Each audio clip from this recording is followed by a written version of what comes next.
Welcome to the Marshall Pruett podcast. In our Week in IndyCar series, our guest this week, Brian Barnhart, recording our Q&A session here, though, actually before the man himself and the man myself have connected. Been a very busy week for Brian, actually returning from vacation, jumping right into work at Harding Steinbrenner Racing. So I'm actually not sure whether your Q&A episode here is going to go up first, or if Brian's interview on the Week in IndyCar will go up first. Just going to have to play it by ear a little bit, which has been the norm of late. So thank you once again for being patient as my schedule. I don't really have a schedule, do I? I'm going to invoke our man Juan Montoya. It is what it is. It fluctuates. Most days have been pretty busy, running around to various appointments and all kinds of things. So doing lots of trying to fit things in where I can, and this is one of them. So we're going to kick things off here for our Week in IndyCar listener Q&A with our usual huge thanks to Cooper Tires, also to the Justice Brothers, and a wish of health and recovery and such for a beloved member of the Justice family. Also say huge thanks to TorontoMotorsports.com and their ongoing, not just engagement, but the fun stuff that we get to do. I just sent over a finalized design I've been working on with my man Roger Warwick, who does all of our cartoon art, our event posters, our you name it, stickers, t-shirts, mugs, drink koozies. Those are all from the frayed and problematic mind of Roger Warwick. Roger and I have been working on an idea. Actually, I think I might have mentioned it. I don't know if I mentioned it first in passing, a bit of a throwaway thing on the podcast, but one of our listeners, Andre Good, also sent in some things referring to the same items. So have Roger, who's done the design, send it over to our friends at TorontoMotorsports.com. They're going to print a few of those t-shirts, and once I get them in hand, we'll announce them, and I think you're going to want them if you have equally as skewed a brain as myself and Roger. So big thanks to TorontoMotorsports.com. We're going to come back to them in just a sec.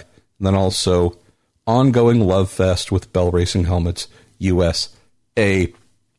Before we get to your questions, and as we have been doing for a little while now, been running a whomever's question gets the most likes on the Marshall Pruett Podcast Facebook page, and that page alone, because I really don't have the mental bandwidth to track all the places that questions are posted to see whose is the most popular, but we've been doing this each week.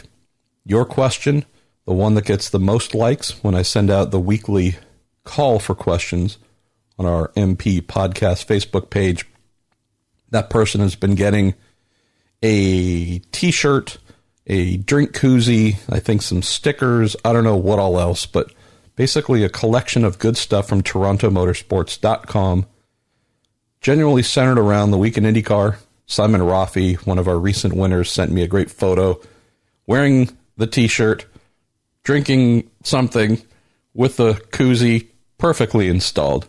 And so this week's winner, the one who got the most likes, Tyler Graff. This is for our guest, Colton Herta, who was a real blast last week. He asked, Colton, who's a bigger inspiration, Jimmy Bly or Joe Tonto? To which Colton said, who? So, Tyler, I love your question. I hope many of you loved it as well. A reference to the world's worst racing movie, Driven, and the two main characters. So, had to get Colton up to speed a little bit on the reference and then implore him to watch. So thanks to Tyler for the question that was perfect, even if it didn't land the way we had hoped, but hopefully we recovered a little bit. So send me a DM, Facebook, Twitter, through the MarshallPruettPodcast.com site and our little contact page, whatever works for you. Send me your address or your email address or something, and I'll get you connected with our pals at TorontoMotorsports.com and get some Week in IndyCar or whatever other type of MP podcast gear and goodies you might like.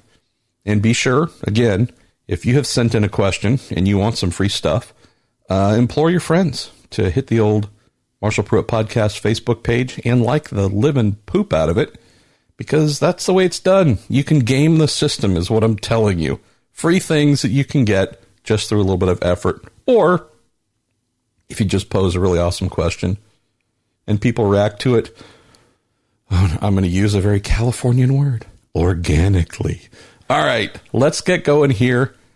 We're going to start off with, I don't know if you heard about it. There was this thing called an aero screen that was tested. Nobody reacted to it. Nobody had a comment about it. Nobody said a word. Most people said for those who did take the time to respond, said they loved how it looked, said it was amazing, best thing ever, and they wanted to know where they could get one for personal use at home. Of course, compared to impersonal use at home. Let's go with Joshua Ponce. Says, MP, here's my take on the aero screen that IndyCar is testing now. Hashtag me personally. Awesome use of my most hated phrase here, Joshua. The aero screen may not be very pretty and or complement the design of the Dallar DW12 in the UAK18 bodywork, but at least IndyCar is taking the steps forward in safety systems to protect the drivers, and that's the most important part. So far, as in when I'm writing this, Twitter comments are going around saying it's ugly, trash, looks too bulky. Says, I remember when F1 debuted the Halo, and everyone went in the same direction. I can't wait to see how the 2022 cars will look with the aero screen from Red Bull Advanced Technologies, as that design will be incorporated, and who knows, it may look sleeker. Also going to roll in another one here, bit of a counter to that, and I really appreciate the opening of the show here with some things for us to ponder. This comes from Thomas Gross. He says, I know you've made it clear what you think of people's opinions on the windshield. In my book, something that looks that wide from the front can't have the sleek name of an aero screen. I think you got something there, Thomas. Maybe the windscreen, windshield? I'm not sure. He says, but my question to you would be, when do you think it crosses the line between safety and taking away from the tradition and product? We can all agree that slowing the cars by 100 miles an hour would do way more for safety than any windshield ever could. But clearly, that ruins the product, is adding fenders crossing the line. How about enclosing the cockpit completely? For hashtag me personally, I think an IndyCar should be open cockpit and open wheels. All right, so let's start off here floating around with the items from Joshua and Thomas. Would say that, Joshua, your point about folks becoming acclimatized to the Halo, that's been a general refrain that I believe is going to be the case. I think, as we have seen as well, while there's an expectation for the majority of fans, it's a bit of a assumption that it will be the majority, but that's what I think. I think the majority of fans will, at some point, as you demonstrate, like the Halo, just become accustomed to it. Not saying those who dislike it will come to like it, but I do think that, like many things, it'll just become like furniture in the room. You've seen it so much. You know what it is. It doesn't stand out as the big thing that you hate, as the Halo was for whatever period of time before it just became the norm. Definitely agree as well. Have shared the same opinion for a little while now, that when we get to the next chassis, we still don't know if it's going to be 22. Some of you might have heard me mention on last week's Q&A show, in my sit down with Jay Fry, about an hour's worth on all things technical. Many of those items that'll be in the next issue of Racer Magazine. Did say they're still a little bit on the fence as to whether a brand new chassis is going to be here in 22. So just throwing that up front here. Don't honestly remember where I mentioned it in the show last week, but we'll just say to Joshua that when the new car arrives, whatever year that is, I have to believe, the aero screen itself will be less of a standout item than it is now. It only makes sense for that to be the case, just for a couple of basic reasons. With what we have now, it's dropping something on top of a car that was never designed to have it. So there are built-in limitations on its looks, on its placement, on its everything. From what I've seen, having watched the original Aero screen, the one that didn't really stand up in tests, how that was attached to the car, looking at how this one is bonded to the vehicle, truly become a structural piece that bolts on. I'm very impressed with what IndyCar has done, just from an engineering and mechanical assembly standpoint. How they've done this, the way that it is integrated into the car. Truly impressive. That's separate from whether one might like how it looks or doesn't. Just strictly talking about, hey, this thing no one envisioned. Aero screen wasn't even a word I think any of us knew back in 2011 when the DW12 prototype was testing for the first time at Mid-Ohio with Dan Weldon behind the wheel and Brian Herta Autosport running the car. This thing was never intended to have such a thing. The fact that they have been able to incorporate it, blend it into the vehicle in a way that while it might not, well, I shouldn't say might not, while it does not look as if it was intended to be there from the outset, which we know it wasn't, the manner in which it has been incorporated does impress me. Just, you look at how it was done and go, oh, that's some pretty good improvisation. Where I think things are going to take a more positive turn, Joshua, but I don't want to set too high of an expectation, can guarantee you the next chassis will probably start in terms of drawing with the Aero screen. Instead of looking to do the base tub itself and then how the Aero screen fits into that, I believe they're going to look at the exact opposite. That's how I would approach things, as I hear Rosie, our cat, complaining in the background. This is something that is so foundational to the vehicle. I definitely think that they are going to look at how that is held in place, how it ties into the bulkhead, basically the dash bulkhead from the outset, ties into the roll hoop area, rear bulkhead. Just, I really do think the next chassis is going to be designed Aero screen first. Now, where I think that will improve lines is they will have the ability then to blend the arc of the top of the chassis down to the tip of the nose to fit the Aero screen, to have it something that looks like it flows from tip of the nose to the trailing edge of the Aero screen. That is an ability they will have. Where there's a little bit of, like I said, I don't want to present this like, it's just going to be this beautiful, smooth thing that looks like a jet fighter, and it's going to be the best thing ever. It's going to look like F-22 pilots on the ground. That's what this car is going to be. The practical limitation that is being encountered right now is they can only lay back the Aero screen, the actual, it's not glass, it's a polycarbonate such and such, but I'll just call it glass because it's easier to say that over and over again. They can only lay the glass back at so far of an angle. And at the angle it's at right now, that is where the biggest field of view through it is presented. As it gets laid back farther and farther, that is where that window starts to narrow and narrow and narrow and tighten drastically. And all of a sudden, you have people kind of looking through their fingers. And that is obviously not what we want. So that's the practical thing that I don't know how that will be overcome. I would say that if the aero screen, I don't know the exact angle that it's at right now, I'll need to ask, but if it could be laid back 15 more degrees, 20 degrees, I think folks would react in a totally different way. I think it would look more sleek, more jet fighter canopy style. Right now, it's a little upright and bulky.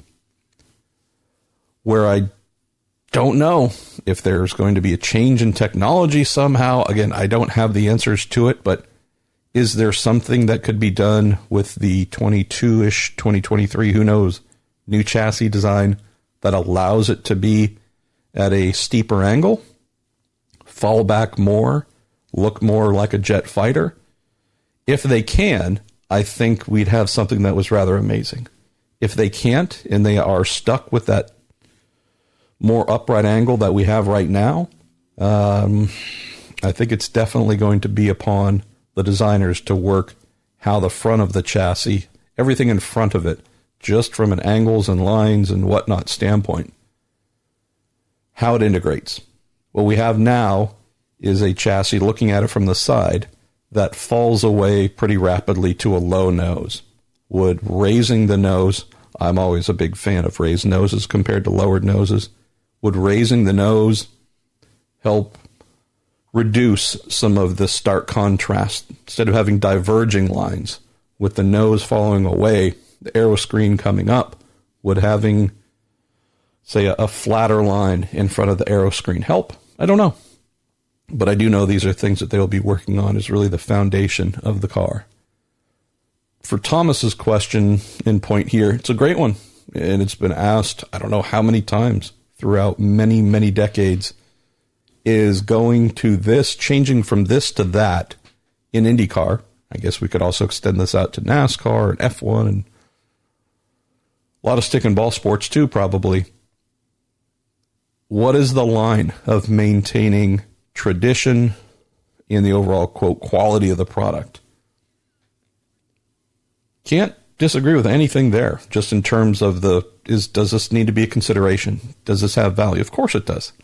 The reason folks have responded so passionately about the aero screen is because they love IndyCar, obviously.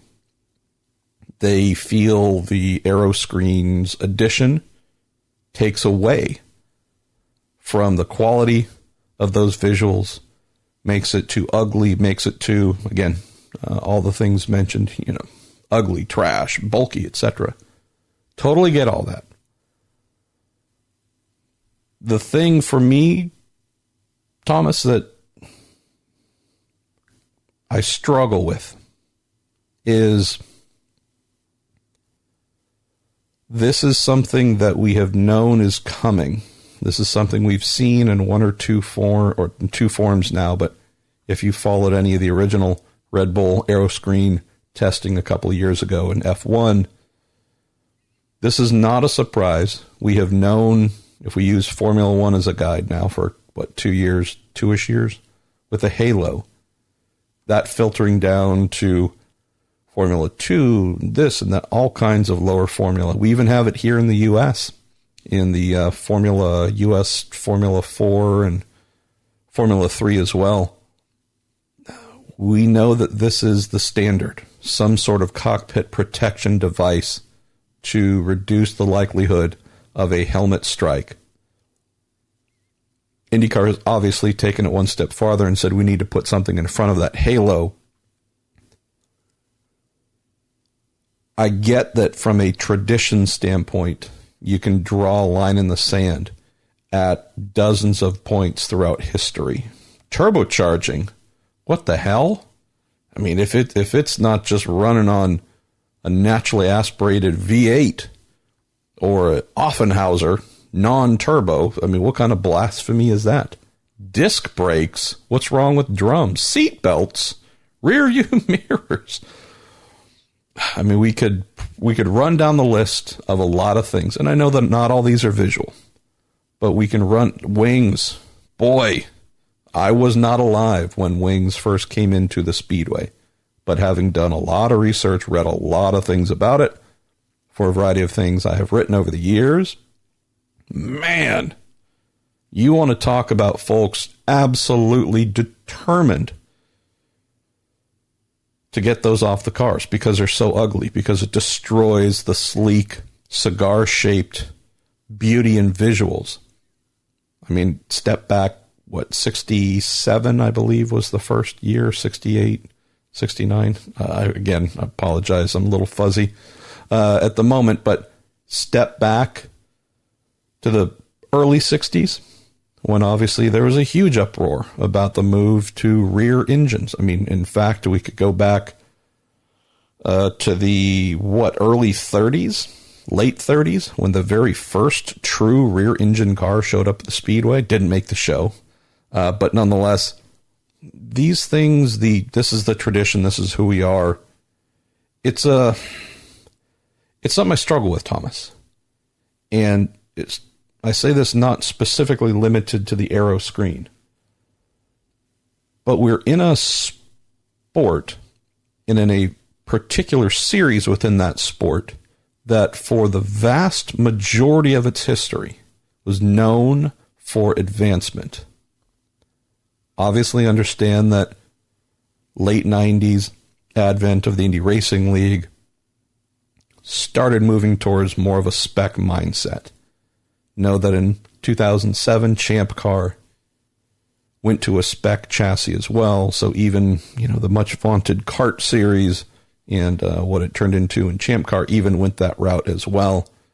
Know that we've been spec here for a while, chassis-wise, different engines though. But I know that, again, for modern fans, you might only know a time when IndyCar is more or less spec. For some of us who followed it for a little bit longer, we've grown up in a time where what we have today is actually the small slice of IndyCar's history.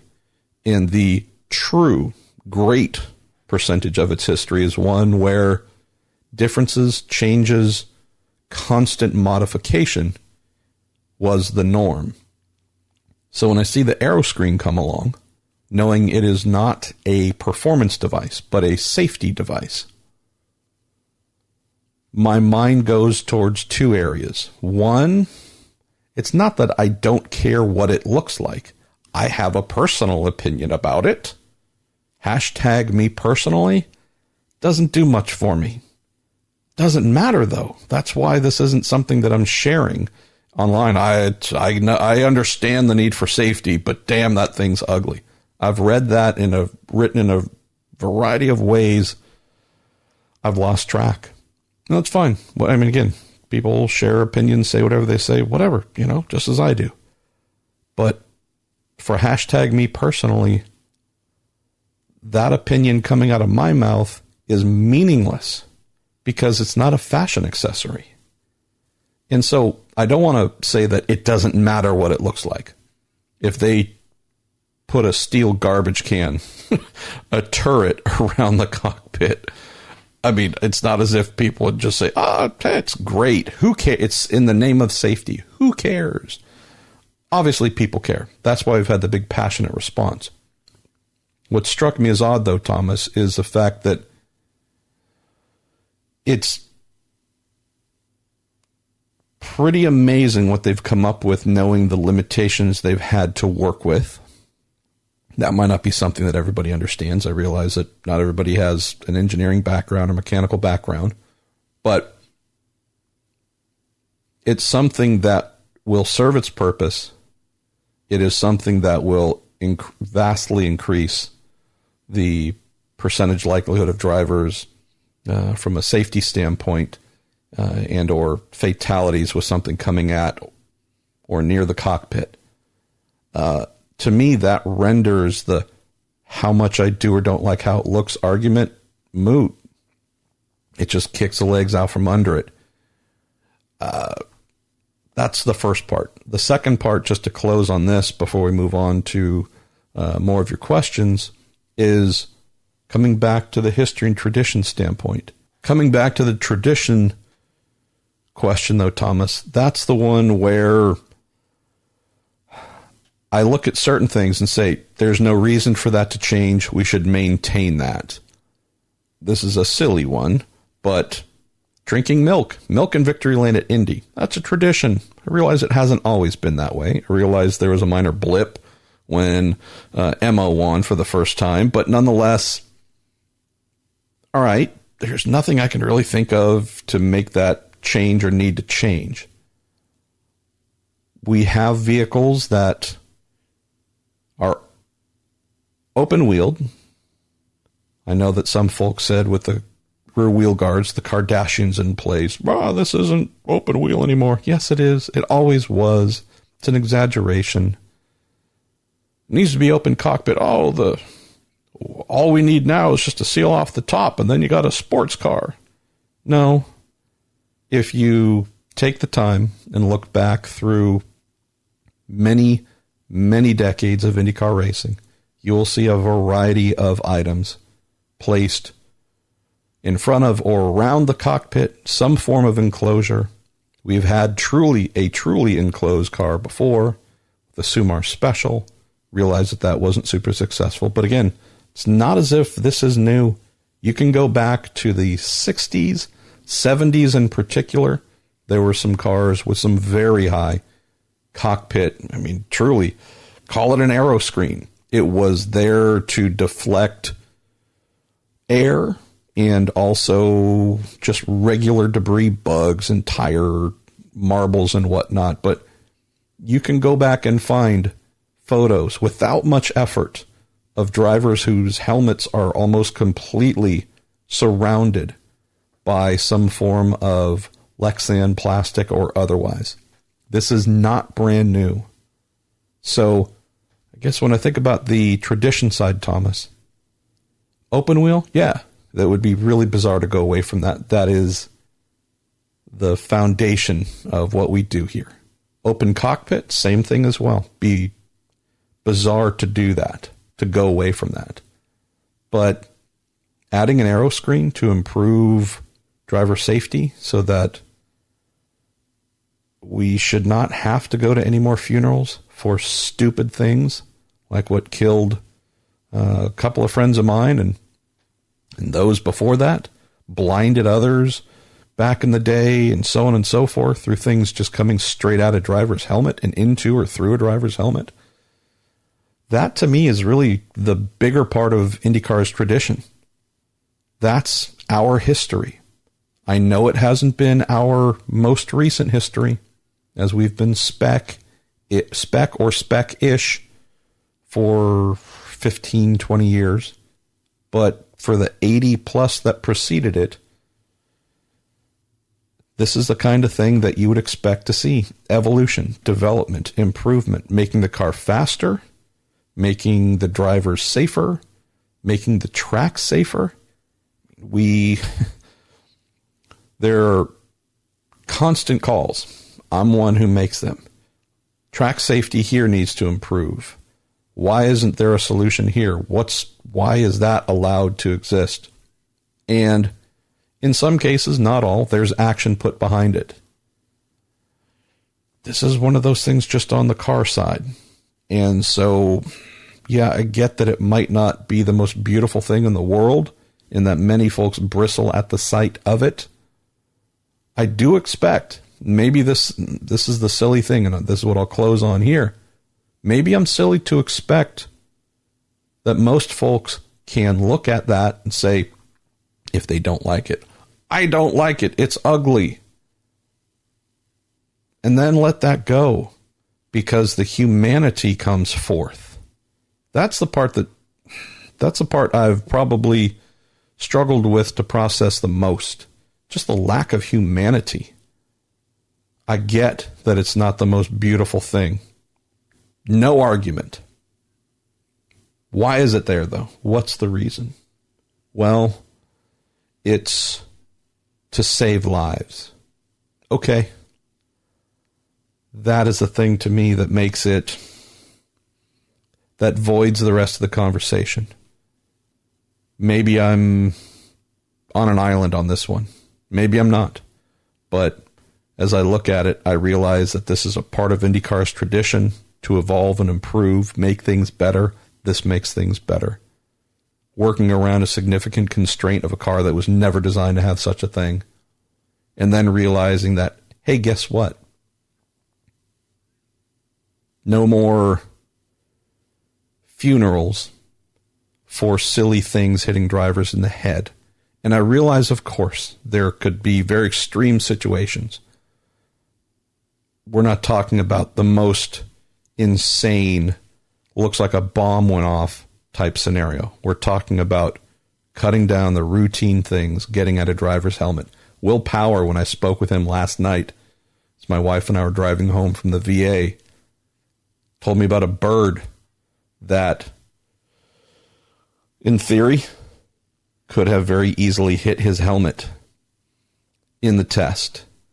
Says luckily, and I mean unfortunately for the bird, but luckily for him, it went along the top of the chassis and into the air ducting at the base of the aero screen.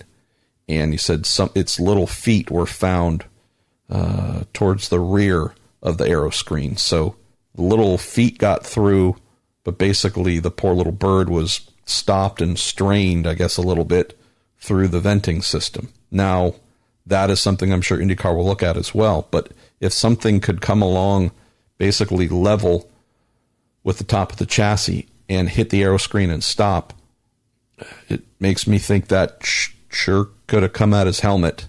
And I don't know how much that bird weighed.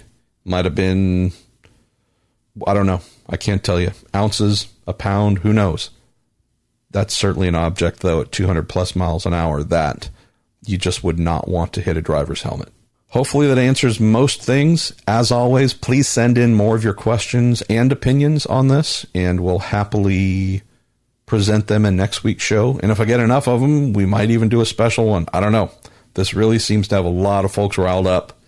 And yeah, as always, it's your show, so we're going to talk about whatever it is you want to talk about. Alrighty then, let's go to the regular questions. I guess that implies the first two were irregular. They weren't. They're just, we tend to, by we, I mean me. I gotta stop doing that. Where am I picking this up? Race car drivers. Actually, I blame little Al. He used we all the time. Al, how's the car? Well, we. You go, well, there's you. Okay, I gotta stop doing that. Sorry. It's a non sequitur episode of the Week in IndyCar Q&A with me. We're gonna go to the questions that aren't the big topics that take a while to use up front. You might hear a car horn going off outside.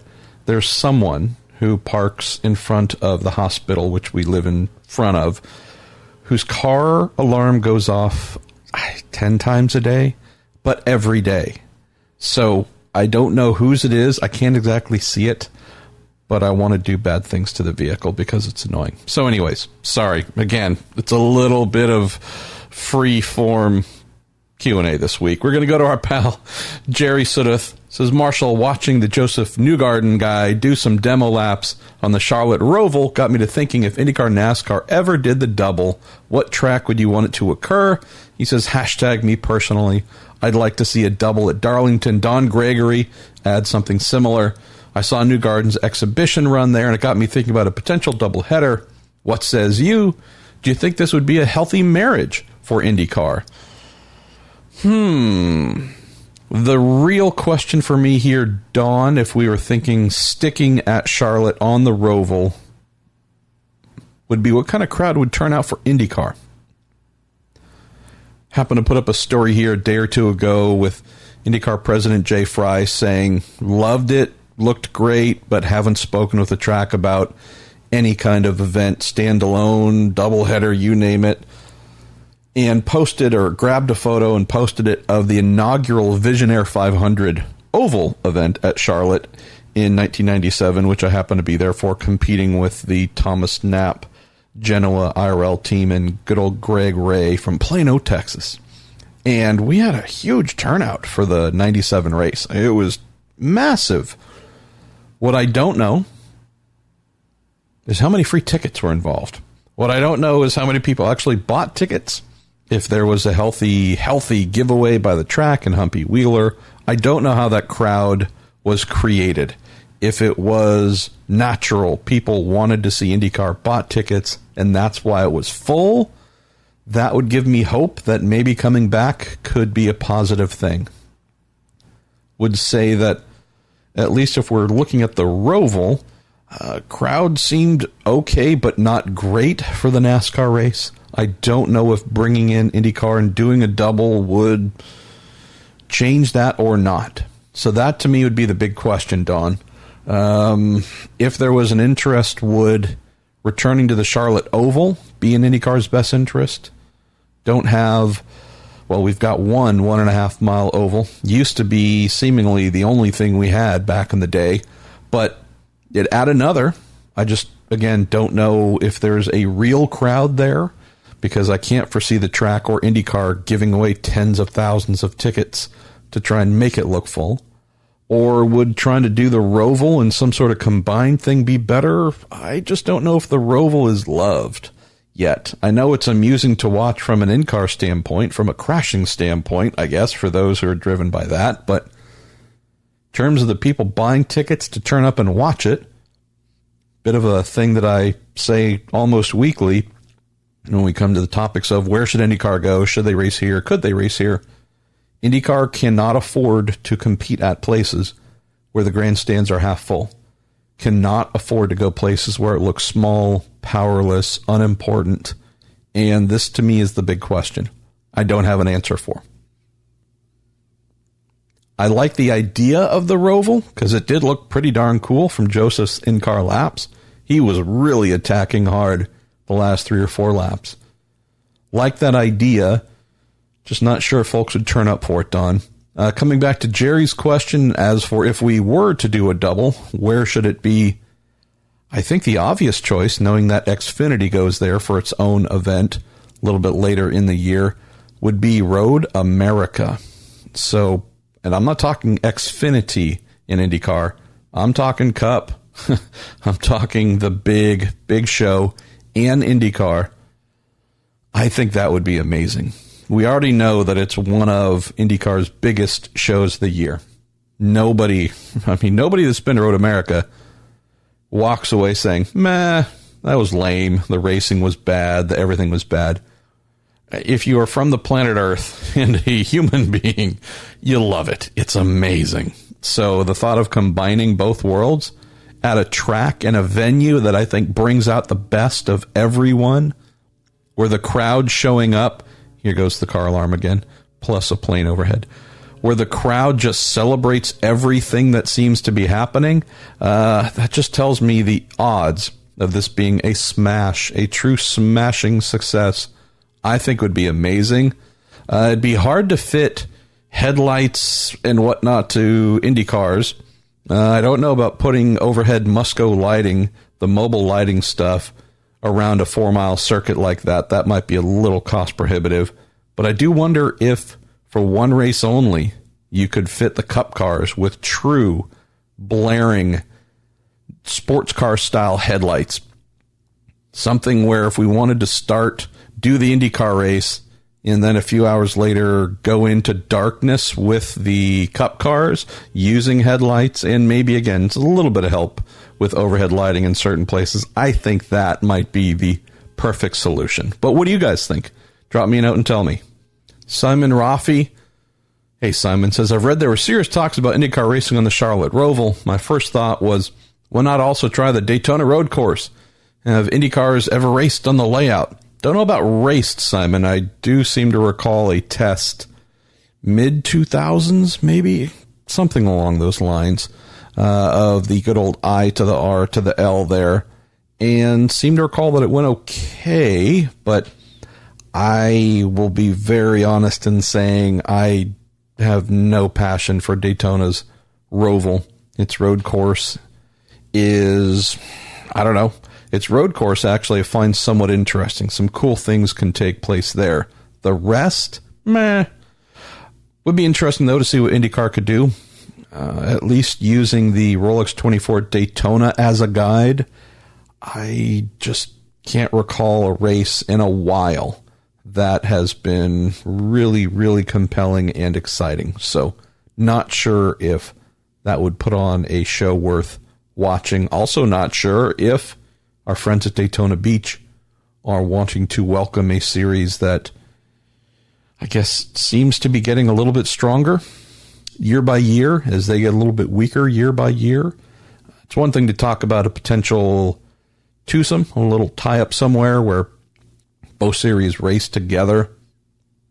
This, I don't know. This just makes me wonder if Daytona Beach would actually welcome such a thing. Now, we got a couple here. There are a few mentions of this, and I don't know how many I pasted in. This call comes from Paul Trahan. It says, Marshall, if spam-fart becomes a thing, what would its logo look like? Hashtag me personally, I would go with a cartoon of a lump of spam being jettisoned from the can. The sound it makes would definitely be fart-worthy. And for those who have been fortunate to miss recent conversations, SPAM is the jumbled acronym for Aero McLaren SP.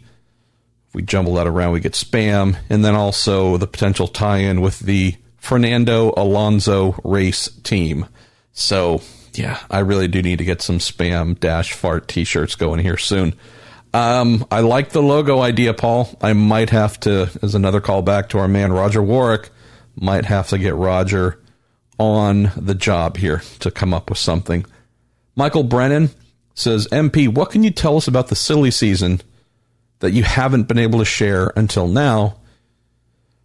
Well, I really shouldn't be breaking news in my podcast because my clients expect that from me. I can mention this because it's not going into any specifics, but it is real. There is a European team. I won't mention what form of racing, what anything. I'll just mention that they are a European racing team that have considerable funding, that spend a considerable amount of money, budgets that make IndyCar's annual price of $6 to $8 million per season per car look puny. I am fully aware of one European team that is looking to compete in IndyCar, looking to tie up with a team, and I know that because I was asked to make an introduction and sat down with a team owner at Laguna Seca and imparted that information. And I believe that team owner has been, well, I know that they were extremely interested, but I know that team owner was putting together an action plan to see if they could make something happen quickly. I don't know if this European team has true intentions of doing something as early as 2020, but would say that 21, which might be a little bit more realistic, but who knows? This team's real. It's not some fly-by-night thing. It's not some, hey, we're thinking of putting together a team. It's real. And so if they decide to go forward with an IndyCar program in which they do want to partner with an existing team, it would be pretty darn amazing. And so that is something I've been sitting on along with many other things, been sitting on for a while, Michael. But yeah, that's probably the one thing I can share that I don't know if I've put that out anywhere. I realize I haven't told you who it is, what it is, etc. But it's real. Just depends on whether that team comes to terms with the team that I've introduced them to. If they come back and say, hey, I know you thought that was the right fit, but we don't. Is there someone else? Or after discussions, they come away saying, maybe we don't want to do this. But in terms of their size and ability and intent, at least at the outset of discussions, has me excited. Let's go to Brett Ross. Here's a fun one. M to the P. Can you share some memories about you driving Formula Fords? Any podiums or crashes? Well, both. More of the latter than the former, though. My first paying job in racing was in 1988. I spent 87 and I believe half or so of 1986 as a volunteer, volunteer crew member in pro racing. So oddly enough, I started out in pro racing instead of amateur racing with a friend of my father's who was a local racer, competed in the SCCA Super V series, which was the, rival to the Formula Atlantic series. So did that for a year and a half, 2 years, then thinking that I had enough knowledge, which I did at this basic level. I went to work for a team here in the Bay Area in the South Bay called TR Race Service and prepared, I think it was about 12 Formula Fords, something along those lines. It was a lot. It was a 2,000 square foot shop packed with smaller open wheel kind of training level Formula Fords, one Formula Ford 2000, an Atlantic car or two, but by and large, lots and lots of Formula Fords.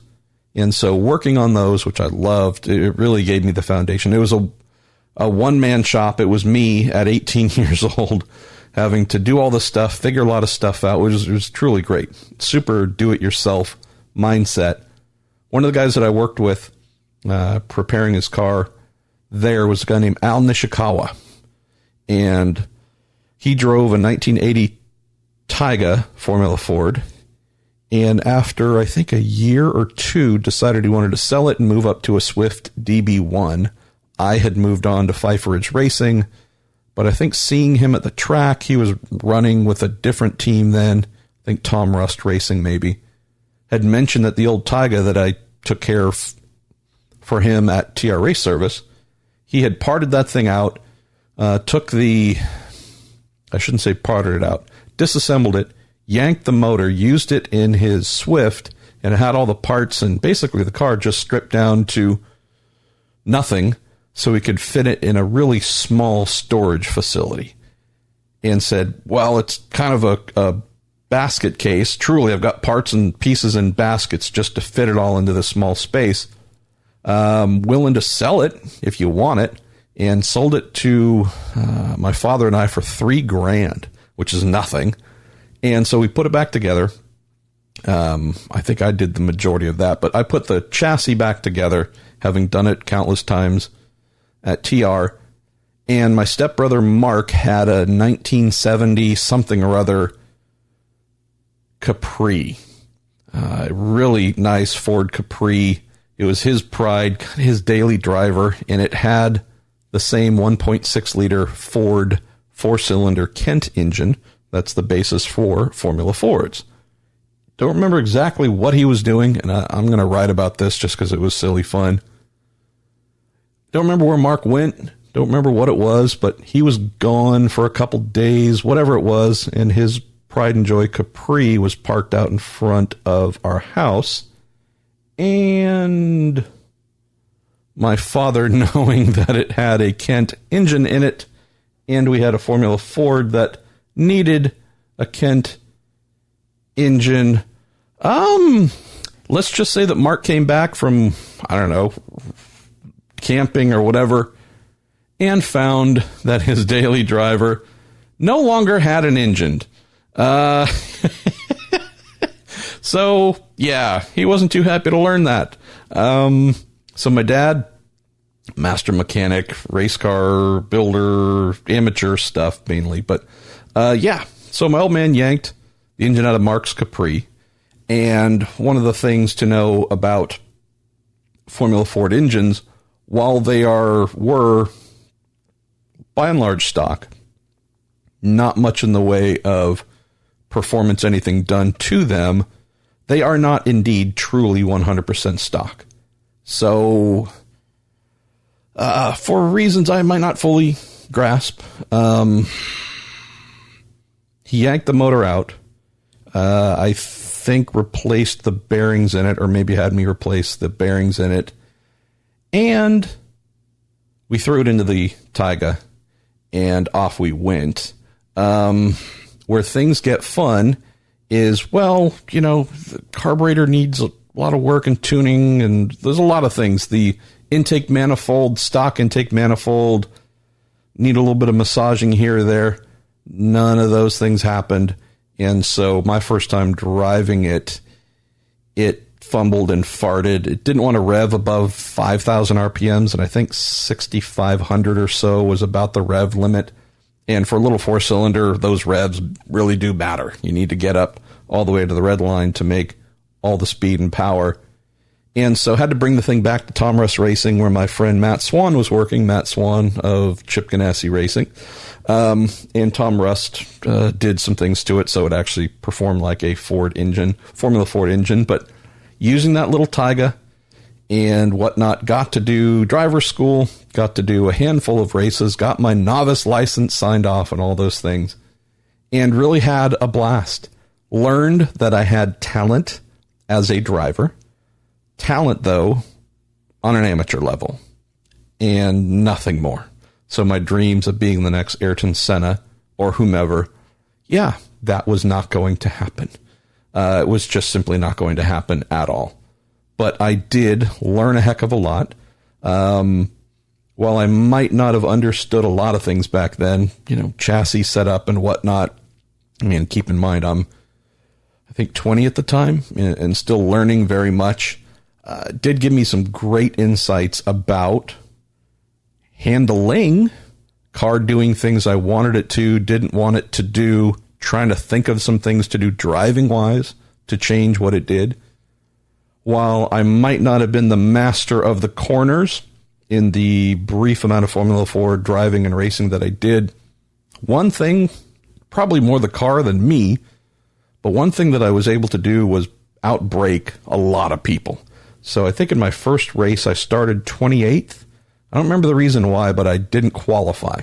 Might have had some sort of car problem. I don't know what, but started more or less dead last. This was at Sears Point. And believe I finished 16th. So passed 12 cars, I believe. Something in that range.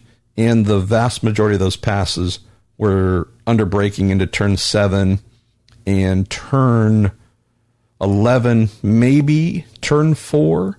Yeah. Diving down inside of people under some form of whether it was braking or just having to lift and slow on entry to a corner, maybe compared to true hard braking.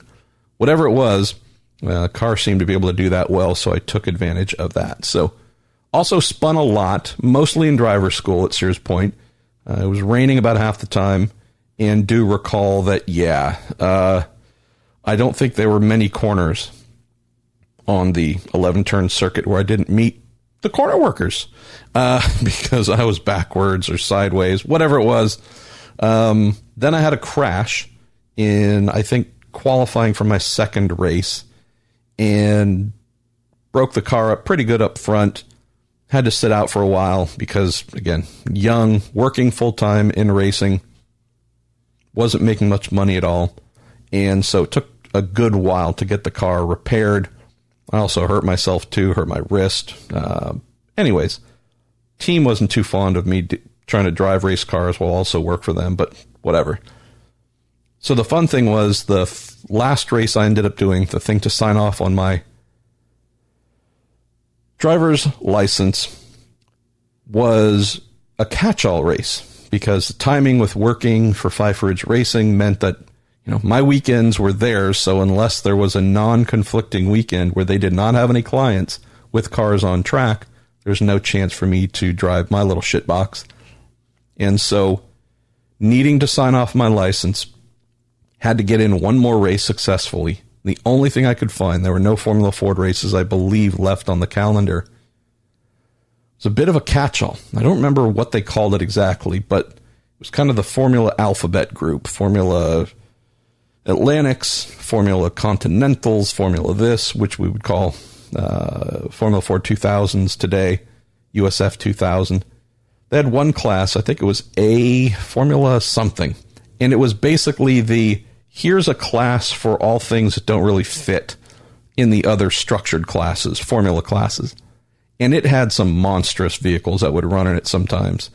So that's what I went into. And I was one of two cars. And it was done strictly to get that race in to get my license. And a woman by the name of Nancy James, local racer, former Atlantic racer, she was such a badass. She was on pole by a million miles. Me and my little Formula Ford, again, and my somewhat limited talent, was a light year off. Get to the end of the race. Take the checkered flag. I'm happy. I'm like, cool. Got the race in. Everything's done. I get my license signed off. Cool. I can now go race whenever I want. And pulling in, Sears Point, turn 11. The way they used to do things, this is before the big remodeling. This is the old school pit lane and just old school everything. You'd come in to turn 11,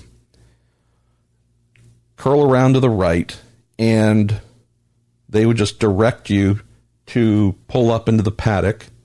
Basically, you curl around and then just keep going straight. And that's the normal routine. You'd go into impound. You'd sit there for whatever period of time, where if anyone had a protest, anyone had a whatever, maybe they would decide to do an impound on the leader and check the legality of their car. But you'd come in, you'd sit and park for 20 minutes, half hour. They'd let you go because next race is running. They need to use that space for those cars. So pulling in, and there's the person, the flagger there, standing kind of in the middle directing traffic. So the winners, they would direct to keep curling around and go down pit lane. At the end of pit lane, there'd be a flagger who handed you a checkered flag. Everybody else, again, up into impound. I'm curling around, starting to go straight to the left just a little bit towards impound, and the flagger stopped me. And I'm like, what? And I was a little bit incensed. I don't know why, but like, what? Why are you wasting my time here? What's going on? And he said, wrong way, go to the right. Like, what do you mean? I need to go to impound.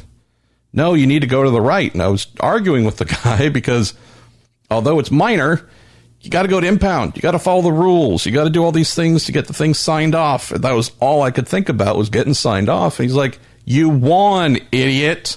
Something to that effect. Go to the end of pit lane and get your checkered flag. And I'm like, what? And that's when I realized that Nancy James broke. She lapped me 400 times in a 20 or 25 minute race, and probably everyone else too. So I never saw her other than her whistling by. Never thought about her because, again, just come on. So it just shocked me. It truly shocked me that I had, quote, and I'm using air quotes here, won the race. I was one of two cars. Come on, man. And the one, Nancy, her car broke. The only reason I won the race is because I didn't crash or brake. I didn't actually pass anyone. I didn't do anything to earn it. So I just felt really sheepish. I don't remember exactly how that lap went, because they send you down to the end of pit lane and you get the checkered flag, and most people hold it up and wave it, and do the victory lap for all the different little classes or whatever. I seem to recall just taking it and kind of putting it in the cockpit and just driving around and coming back in, because it was embarrassing. I should not have been handed the checkered flag.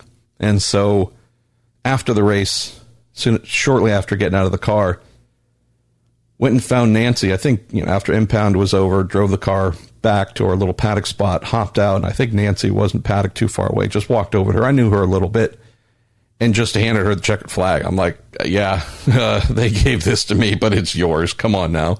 And she was the coolest. She was like, no, you won the race, regardless of how. I didn't make it to the finish line. And so therefore you won the class. That is yours. I don't want it. I don't deserve it. I said, well, something along the lines of, well, that makes two of us.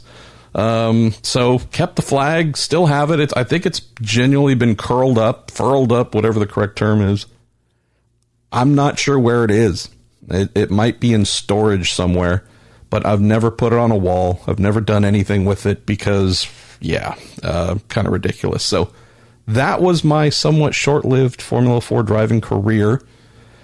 Last open-wheel car I got to drive was an Indy Lights car in 1996, the end of the 96 season, when our driver, Mark Hotchkiss, a mighty fine human being, said, hey, soon as we're done here at the season finale at Laguna Seca, I've rented Buttonwillow tomorrow, Monday. Let's go down, and I want all you guys to drive the car. And just as a thank you for your year of work and service. And so his teammate, Dave DeSilva, not a bad guy, had no such interest in rewarding his crew for whatever reason, even though he'd won a race or two with them. And so Mark, coming back to that being an excellent human being thing, said, no, come on, you guys, you're just as much a part of the team as the guys who worked on my car. So he ran everybody through his Lola Buick Indy Lights car as well, which is pretty darn cool. So big thanks to him. That was a lot of fun. I got to post the video of it. My portly behind didn't fit in the car. Couldn't put on the seat belts. I was sitting above the car. Like my shoulders were up out of the cockpit. Yeah, it's the funniest thing ever. So I think I completed 3 laps. I think I did 1 or 2 successfully on Buttonwillow's little short-ish course, and then spun coming out of the final corner. Again, I don't know if it was the end of the second lap or the third, but it was just so crazy.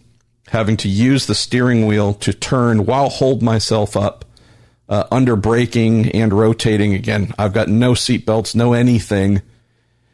All my body weight falling forward or falling back. Could barely reach the pedals, which might sound weird because my legs aren't short, but because I was sitting on top of the little, I guess, the little side structures. Normally a normal sized person, their hips would fall in between this little area and sit on the bottom of the tub. I was having to sit up on top, which pulled me back quite a bit. So I don't know if I could get full throttle. Not sure I got enough brake to slow down, but really struggled depressing the clutch all the way. So I was having to try and steer, push back to hold my torso up, push my right foot and bend my ankle as much as I could using my tippy toes to get the throttle down most of the way. And then was also having to shift without the clutch with my right hand. At that point, then now pushing my upper torso up with my left. It was interesting. So I think the general takeaway was they couldn't believe I could drive the car like that. I don't know how I did it. But then when I spun, knowing that I had nothing holding me into the car, it scared everybody. And I think they even said if he even spins, we're bringing him in right away. So yeah, that was a lot of fun. Since then, I don't know, driven a few other things, had some fun there, but in the back of my head, certainly hope that at some point in time here in the near future, can get back to driving something because I miss it. And also think with many years of race experience, engineering experience, all those things added on that I didn't have for the most part back in my Formula 4 days, I might not be too bad. Not great, not capable of winning, probably not even capable of sniffing a podium, but think that I might not be as bad as I once was. So thanks for the fun question.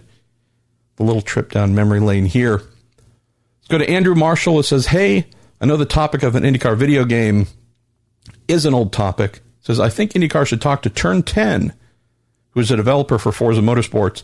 The current IndyCar is in the game. The manufactured body kits are also in a few of the older games as well. Easy way to get IndyCar involved in esports because Turn 10 and Forza already have their leagues. Can you please pass along my idea? I will certainly do so. Andrew, let's go to Nathan Cook, who says, MP, in many episodes you've mentioned Ganassi is talking about a technical alliance with the team. With Meyershank Racing no longer partnered with Spam, what are the chances they team up with Ganassi? Also, wouldn't that give Ganassi a chance to keep their IMSA team and move them to MSR on the IndyCar side? Don't mind mentioning this because I know it hasn't gone anywhere, meaning it's not in development, so there shouldn't be any issue saying it, but did reach out to Michael Shank to let him know at the request of the team that they would love speaking with him, and I believe his deal was already done at the point that I mentioned that to him. Keep in mind, Mike is not looking to let his people go by any means. So an alignment with a Ganassi, and we also have another question here in just a little bit about Andretti. He's not looking to ditch who he has and use all of another team's personnel. The main thing they're looking for is the technical side. So basically a race engineer and the ability to compare data and rely on a bigger team and their data to be a sharper one-car unit in partnership. So, yeah, I would say that's the main thing here, Nathan. No real angle I can think of on the sports car side, though.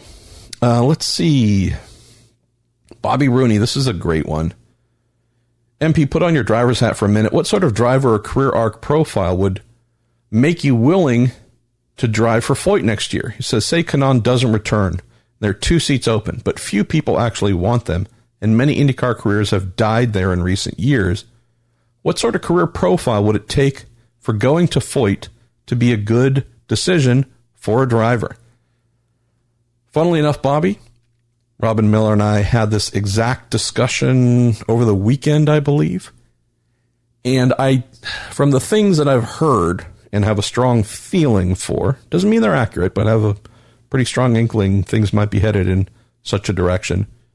I've heard that there's a variation of a handshake or we'd like to work together again between Tony Kanaan and the team. Can't say if that's going to go forward. But if we're looking at a true change in both seats, as you mentioned here, I believe they might want to get a little bit younger. I'm trying to think of someone who would be perfect. And in the conversation that Robin and I had, we spent some time looking through the recent entry lists, looked at those who might be available. And it was very hard to find folks, as you alluded to, and I know as I've mentioned before. It's a place where a lot of careers have gone to die of late. And so what kind of scenario could you look at where a driver might want to go there knowing, since they have parted ways with their technical director and lead engineer, Eric Cowden, that, again, I don't know of many high-quality race engineers on the market, first of all, and secondly, who would then want to go to Foyt knowing it's been, bluntly, a shit show? So, just trying to think of the right fit, as you ask here. 2 names came to mind that I mentioned to Robin.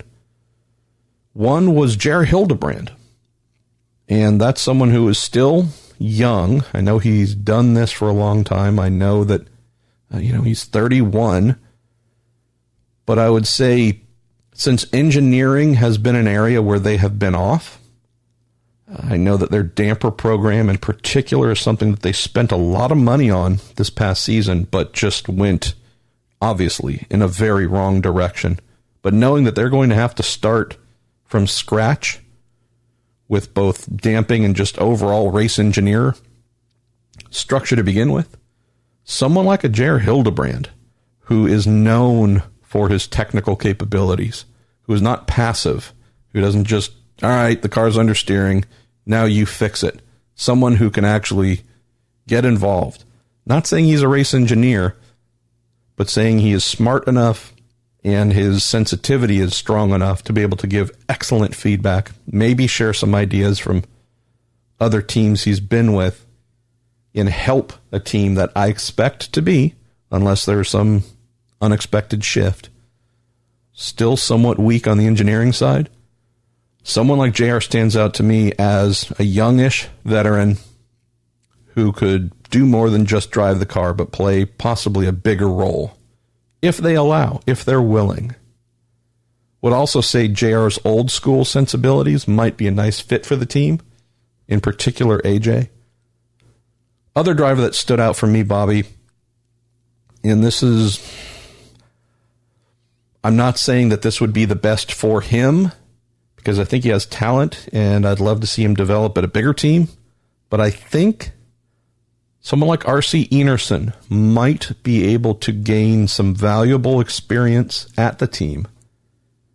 Something that just gives him more seasoning, allows him to learn some more tracks. I know he's been to many tracks on the road to Indy, but just more miles at the places he has been, or just for the first time in an Indy car. I think R.C. Enerson, that kid's definitely quick. Kid is not afraid. I like the idea of RC there because I believe most IndyCar team owners would have no expectations for him and be pleasantly surprised by any success that he was able to deliver. Folks know without a doubt that is not a place to go right now where you are going to have positive things happen. So if the kid goes there and runs towards the back of the grid, I don't think that hurts him. Simply because it would be a surprise if it didn't happen. And knowing how competitive he was in his couple of races with Dale Coyne Racing, folks have seen him go very, very quickly. So I think that All-American lineup with JR being in a position where there's nothing that's going to hurt him in doing this, and he can actually contribute more to the team than an average driver. That, to me, stands out as something definitely worth considering.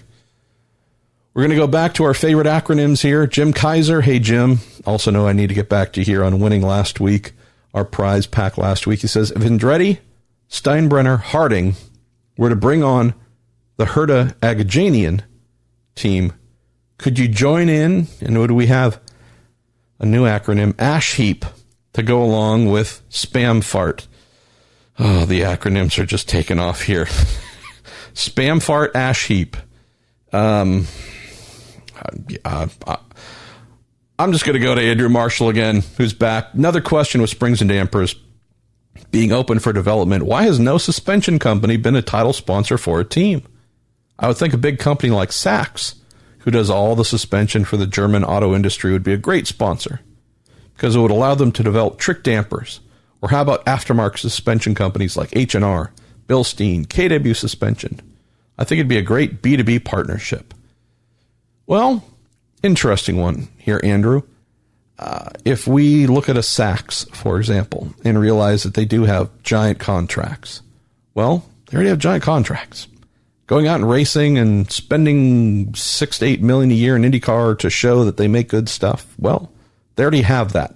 They've already proven that. They already have those contracts. So I don't know if that's a need. Of course, they could demonstrate this maybe to other automotive manufacturers who might want to hire them for something. I don't know if the aftermarket business, though, is as big as it once was to warrant such a thing. You talk about H&R and Bilstein and whatnot. I guess the main takeaway here is racing dampers like this, small, lightweight, things that have inerters and do all kinds of really trick things. It's a pretty big investment, and it's a very small niche market. While I think there's some options that could be explored here, I don't know if an K&W or a Sachs or whomever would really want to take on an O'Leans, a Penske, a Coney, a Dynamic, ones with years, decades of institutional IndyCar knowledge. It'd be pretty hard to overcome that. Not saying it's impossible, but if I had such a company, I wouldn't even consider it unless I had a ridiculous budget to throw at it. So I love the idea. Just don't know if it fits IndyCar in 2019. Let's see. Al Wolstein says, why hasn't there been any action to reviving the Canadian triple header from the kart days? That was big crowds, pretty good racing, and another prize for the driver who could sweep all three. Also, why does IndyCar not race at Road Atlanta or CTMP? For the last question, because the cars would fly into outer space. Those are two tracks that would be amazing to watch the cars, but from a safety standpoint, it'd take a lot of money to make anyone at IndyCar say, yep, we will risk running there. As for why hasn't there been any action reviving the Canadian triple headers, well, there's the practical answer, Al, and that is when those took place, nobody at the series today was there or has any connection, any memories, anything. So this isn't something where folks are saying, hey, we used to do this, we should do it again. There's folks running everything who, weren't doing anything related to making those happen. So that's the first thing. Second, what would the 3 tracks be? We know Toronto's one. We know that Champ Car had a brief dalliance at Mont Tremblant. We know that Champ Car also went to Circuit Gilles Villeneuve in Montreal. We know that Vancouver was a staple for a long time. That's gone away. I believe that's now apartments or something like that. But where would those 3 be? I mean, not just name 3 tracks, but name 3 tracks that are FIA class whatever certified, that are up to full spec. I think the answer to the question lies there, Al. There are some amazing tracks in Canada. That is not in question. Are they ready to host an IndyCar race? I'm not sure if that could be proven to be accurate. So that's probably the reason. Daniel Ingleton. Hey, Daniel. Not sure if I've had a question from you before. Thanks for sending this in. He says, massive IndyCar fan from the UK. Is there any chance of getting access to the NBC Gold service overseas now that full races and practices aren't shown on YouTube only with short highlights? Also, what chance do you give to there being a European round in the future? On the last question, Daniel, I'd say 0 until a promoter or track steps up with the money to make it happen. So, yes, if someone is willing to fly the fleet of cars and safety vehicles, and if there's someone willing to put everything on a boat or a plane and pay to make it all happen, then IndyCar, I'm sure, would consider going almost anywhere. So, yeah, it's that thing that has to happen first. As for gold, that's a great question. I need to follow up here because that was obviously the largest complaint this season. If you're in America, from a geo-blocking standpoint, boy, it's awesome. And as someone who paid for gold, loved it. Wonder if and what the plans might be for year 2, if there are any changes planned whatsoever. So that's certainly something I need to dive into. And thanks again for sending this in. See, Eric Harkrader says, who will win Rookie of the Year in IndyCar next year? And for Indy and the season. Woo. Well, knowing that we only have 2 drivers right now that we know of expected to come into IndyCar, that being Oliver Askew, that being his main rival, Rinus VeeKay. Really hard to answer. I know Eric says, hashtag me personally, I'd like to see it be Askew, but I'm not sure he'll have a full season. So I'll take Askew at Indy and VeeKay for the season. I would just say we need to wait a little bit, Eric, and get a better feel as to who all's coming in. Because if we do have some interesting rookies from outside the U.S. or just unexpected, it'd be hard to predict who and what. But between those 2, again, it also depends very heavily on which teams they sign with. So let's wait until we have a better idea of who all is going to be part of our rookie class. I will say this, though, at a very early stage. I expect Rinus to be the revelation of the year. I think that kid flown under the radar a bit in terms of awareness, popularity, whatever. Oliver, obviously, as the champ, received the vast majority of interest from folks, and I think that kid has a massive, massive future ahead of him. But I do think that Rinus, driving for a smaller Indy Lights team, one that, no disrespect to my friend Ricardo Juncos, but a Juncos Indy Lights car at most rounds was not directly equitable in performance to an Andretti Autosport vehicle. Rinus worked some pretty amazing miracles to have as good a season that he did, to run so close to Oliver for the vast majority of that season. So I think Rinus is going to be the one. How's this? I think Askew, provided both land with teams we think that are going to be solid, I think Askew is going to have folks saying, yep, knew that kid was good, and look, he's proving it. I think Rinus is going to be the one, a little bit like Colton Herta, right? Coming out of last year's Indy Lights season. It's the all about Pato, as it should have been. Kid won the championship, just gobsmacked everybody at Sonoma with his qualifying performance, race performance. Looked like he was light years ahead of his teammate. Obviously, Pato, financial issues, and the Harding team couldn't honor his contract, blah, blah, blah, all the stuff we know. Thing we also didn't know until Colton told us and showed us was, holy crap, yeah, don't read too much into how the championship played out last year in Lights. Don't read too much into how his Sonoma IndyCar debut wasn't that stellar. This kid, diamond in the rough. And by the end of the year, forget the rough, looking pretty darn polished. So, would say Rinus, not claiming he's going to win 2 races, earn 3 poles, and do all those things, but I think folks will be having similar comments about Rinus at the end of the year. Wow, didn't know he was that good. Let's go to Thomas Gross. Says, on his recent podcast, Connor Daly strongly hinted that Meyershank Racing will be working with Andretti. Is 6 full-time cars under one organization too many? Well, back to our conversation just a moment ago, Thomas.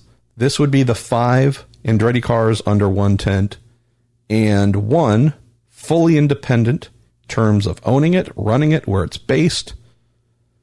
They would be linked up through pre-event planning. They would be linked up during the event with Jack Harvey, sitting in on all the debriefs with their engineer, being a part of all discussions.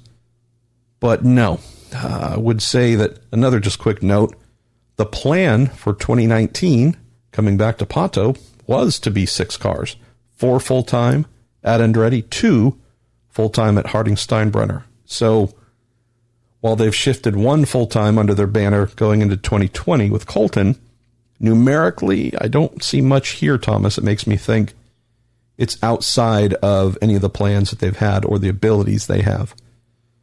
Let's go to Doug White. He says, been an IndyCar fan for, well, let's just say many years. He says, I should probably know this, but alas, I don't. Can you explain what crossweight is, how you adjust it, and what the intended effect is on the car? So crossweight, Doug, and for those who are curious, crossweight is something we talk about and use on ovals. There are some super rare instances throughout the years at tracks, that road courses that are predominantly turning in the same direction the whole time. I don't know, 10 out of the 11 corners are right or left, where there might be some setup differences to make the car turn in that predominantly whatever direction, left or right, better, knowing that there might be one corner where the car suffers a little bit. But really, let's just stick with ovals because that's the primary place where crossweight is applied. If you think about what is happening at Indianapolis Motor Speedway, for example, it's turning left 4 times a lap. The left side tires, while important, are not carrying the majority of the load. If we're talking the load just in performance, the right front tire is the thing that when turning into the corner, not only is it physically getting there first, it's taking big load. Then as the car begins to track around the corner, the right rear digs in, takes the majority of the load. But you basically have the right side of the car, the right side tires, suspension, everything being tasked very heavily with providing grip. So if we're going to step away from an oval and crossweight for just a moment and talk about a road course, you hear drivers mentioning oversteer, understeer. Neutral is also a thing, but it's pretty rare. front of the car isn't turning, back of the car isn't sticking, or front of the car is sticking, back of the car is sliding, back of the car is sticking, therefore causing the front. The back of the car is gripping too much, therefore the front isn't turning. There are various ways oversteer and understeer can happen. But if we're just talking about, hey, I'm going into turn 1 at Road America, and I'm turning the wheel, and it's just pushing. It's understeering. We're talking front of the car, back of the car. You can tune to adjust the front to turn better. You can tune the back to slide less or not at all. Just mentioning front and back. And so from a tuning standpoint on a road course, you're talking, going to change something up front, going to change something in back, going to try and rectify the thing you don't like, oversteer or understeer. Get to an oval, still dealing with oversteer and understeer and all those things, but you often primarily move away from a, quote, front of the car, back of the car. I'm going to change something up front only. What you often do is you're looking at the diagonal forces. Now, you're thinking of the left rear tire and the right front tire diagonally. You're thinking of the right rear connected to the left front diagonally. Why? This is where the crossweight comes in.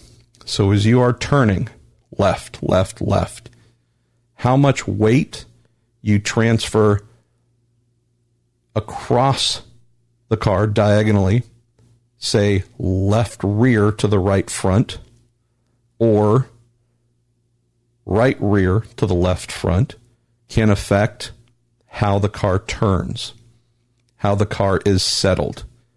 And so it's a little bit foreign. Again, instead of it just simply being front of the car, back of the car, we're going to tune one half, whichever is making me not happy. We're going to make adjustments either up front or out back to try and rectify oversteer, understeer. What you'll often have is some sort of tuning that actually works diagonally. Why? Well, again, how much weight you have placed on the right rear, since we know the right side of the car is doing most of the work, that's an isolated corner you would want to be able to tune. You wouldn't necessarily want to tune the entire back of the car because the left rear, it's there, it's working, not as much. Same with the right front. Again, diagonally from the left rear to the right front tire. How much weight is being sent across the car diagonally, either through springs, stiffer, softer, weight jacker. That's frankly the exact purpose for a weight jacker. In the cockpit, using either a hydraulic method, older school would have been cranking a knob, something that allows you to either add or reduce weight diagonally across the car to affect oversteer or understeer. In an IndyCar, unless the setup's way the heck off on a big oval or on any oval, for the most part, you're talking about trying to reduce understeer. And so that is crossweight in effect. Some drivers really love a lot of weight on the right front tire. That is their preferred handling. And they really like it to be loaded, super fast reacting. Others prefer the right rear to be the one with the majority of weight placed on it. Well, that is, again, something through either spring rates, just talking generalisms here.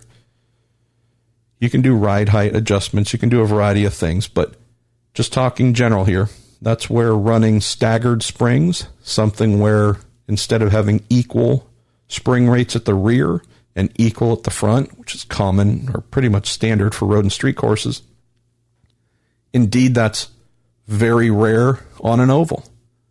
Something where with the crossweight we're talking about here, you'd look to have spring rates that are actually completely different at each corner, and depending upon the handling characteristic the driver is looking for, adjusting those spring rates to adjust the cross weight, creating a bit of a lever effect diagonally to the right front or to the right rear.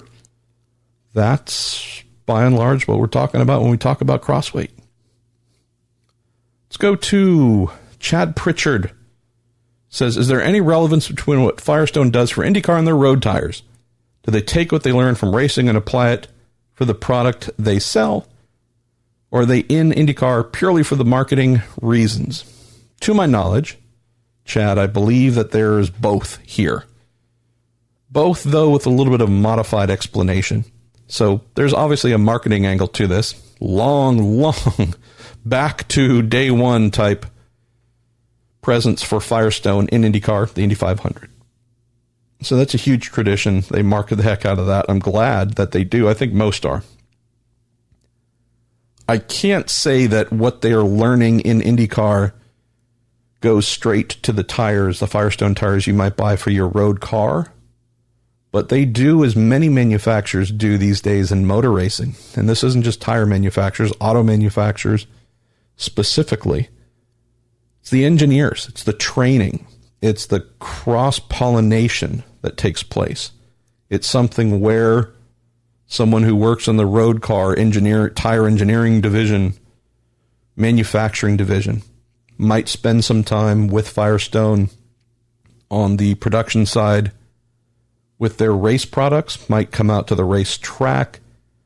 You see that with Honda, with Chevy, go over to IMSA, and it's every manufacturer seemingly. They make use of their racing endeavors to make the folks back in the production plant, whether it's cars, tires, whatever, smarter folks. From a performance standpoint, from a process standpoint, one of the big attractions for racing, this is an obvious statement, but one of the big attractions to doing this in racing, which is so different from what folks come across doing this normally back at whatever factory, is the timeline. You have an issue, you have something that needs solving. Yeah, you're not setting up 4 weeks of planning to plan meetings. It's, holy crap, this thing was diabolical this morning. Qualifying's in 3 hours. We need to come up with something.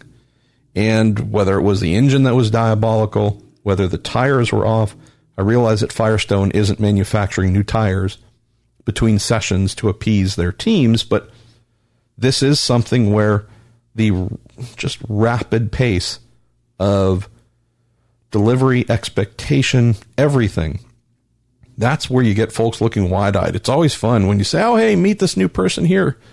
It could be someone, Hitachi comes to mind, one of the Team Penske sponsors. Hey, this person works on the design and production side over here. They're coming out for the weekend, just see what it's like. And they just are completely wide-eyed, realizing that, oh, you spent 3 years developing a new cordless drill. That's awesome. Our brakes were overheating. We need to come up with some form of modification to our ducting, or we need to analyze the reasons why and get this rectified in almost no time. Is there something we can do through simulation to model this and run some sim tests and get to the bottom of it and find out and rectify it for the next session?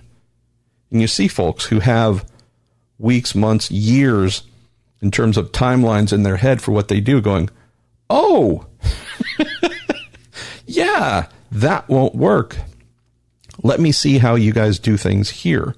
And then they take those things back and often improves the brand with whatever it is that they're working on because they realize, aha, different way of doing things, different expectations possibly. And then there's just also the real hardcore technical side of the folks getting in, getting their hands dirty, learning about something that they wouldn't normally do in an office setting or on a shop floor, production floor, whatever it is, manufacturing floor. So I'd say just in a very general sense, Chad, when you look at a Firestone, I don't know of any crazy high performance tires that they make that might have some form of carryover. Obviously, there's, I think, parent brand, sister brand, Bridgestone, a little more of a name for that. If we move over to Michelin and IMSA, they're definitely known for taking what they learned at the racetrack and applying that to their street tires. It's a real well-established and straightforward pipeline there. But maybe I'll learn a little bit more from my pal Lisa Boggs, who runs the racing program for Firestone, or our pal Kara Adams, Firestone's chief race car engineer, who need to have back on as our guest here very soon. Hopefully she can tell us more. Coming back to an emerging theme here on this Q&A episode of the Week in IndyCar. This comes from at Doctor Who 1975, also known as our man Lance Snyder. MP, if spam-fart does come into being, would their press releases be considered tooting their own horn? Oh my God. Okay. We're going to go to Mark J. Cardella. Thanks again, Mark, for sending in stuff seemingly every week now. He says, with the McLaren F1 team making the switch to Mercedes engines in 2021, what is the possibility we'll see a Mercedes return to IndyCar in 22 with McLaren as their factory team? He says, hashtag me personally can imagine selling a few more Silver Arrow passenger cars on Mondays as a result of doing that. Zero. One of the interesting things I've noted of late is when something happens somewhere unaffiliated with IndyCar, but there's someone or something that has any kind of IndyCar link, definite questions emerge immediately of whether there's something coming for IndyCar. This week as well, with Simona Di Silvestro confirmed as Porsche's first ever female factory driver aligned with their Formula E program. Had a couple folks ask, does this mean that Porsche might be reconsidering their IndyCar engine thing? And again, I would love it if the answer was yes, just as I would love to say Mercedes coming back to IndyCar would be amazing. I would just say that if Mercedes wanted to go IndyCar racing, they could do that any point in time. If Porsche wanted to do it, they certainly could. Signing Simona Di Silvestro sure would be a weird way of indicating it, though. In this case, Mark, I mean, I'd love for this to be true. I would think, though, that McLaren, with their growing road car division, totally separate from the racing team, as Zach Brown has mentioned multiple times on the show before, different management, different everything, different budgets. But if McLaren were to look for a engine partner for IndyCar with the new formula coming here in a couple years, I'd just say that doing a McLaren motor to further promote what they're selling here in the U.S. would make a lot more sense to me in this instance.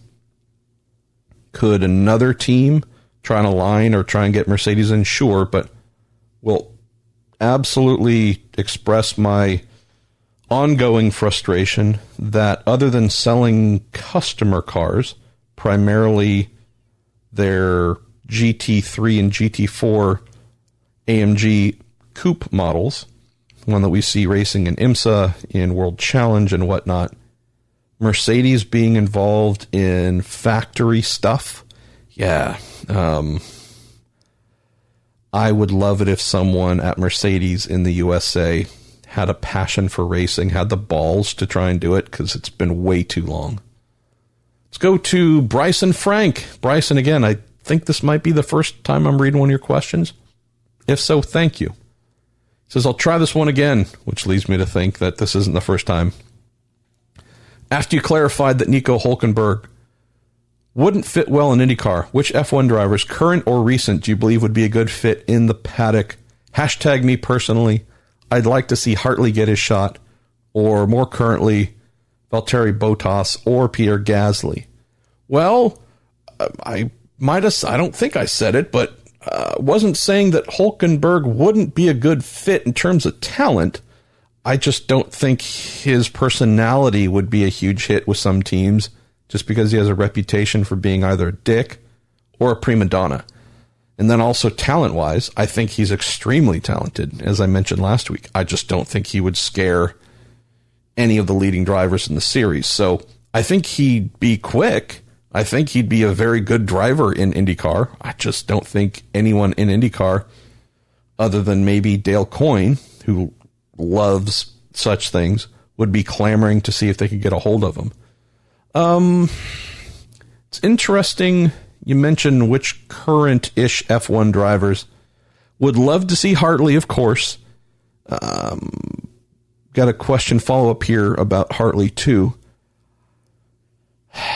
A little worried, though.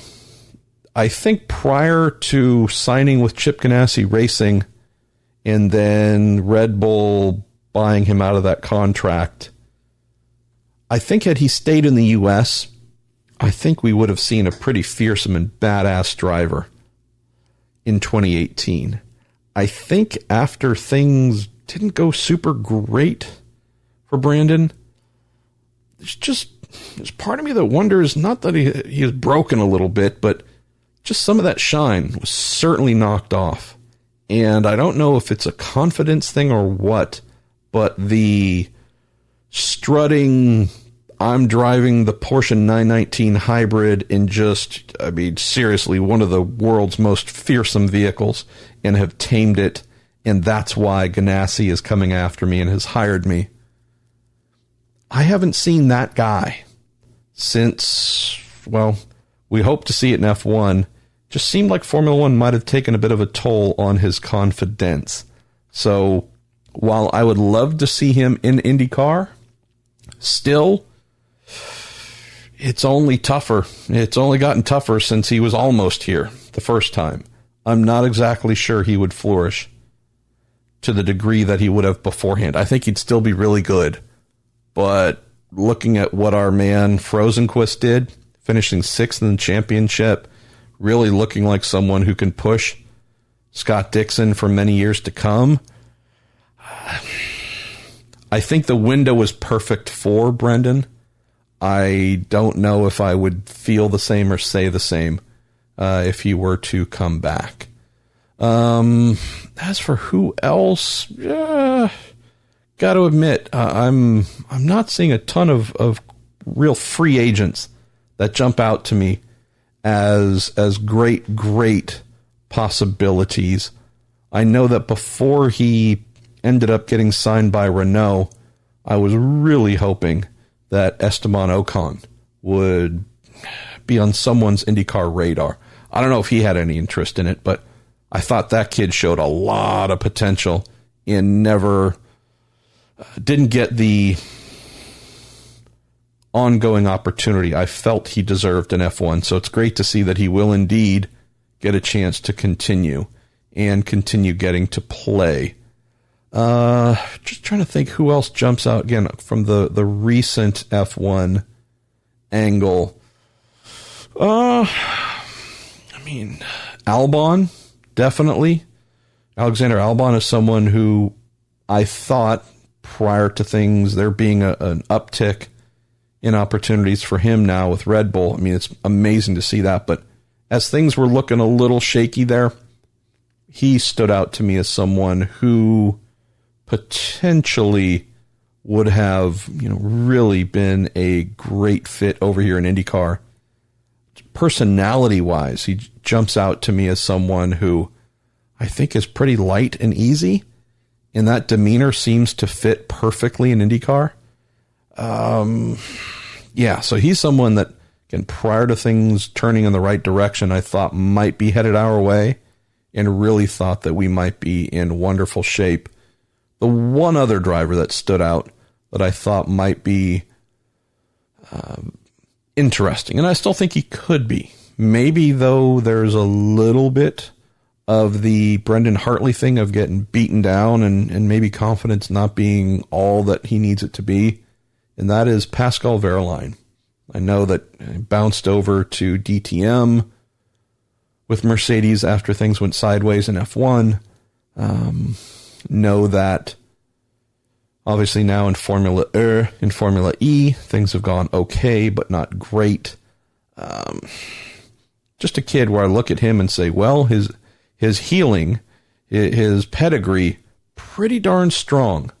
Again, I know that not everything has worked out the way that he had wanted, the way that he had hoped.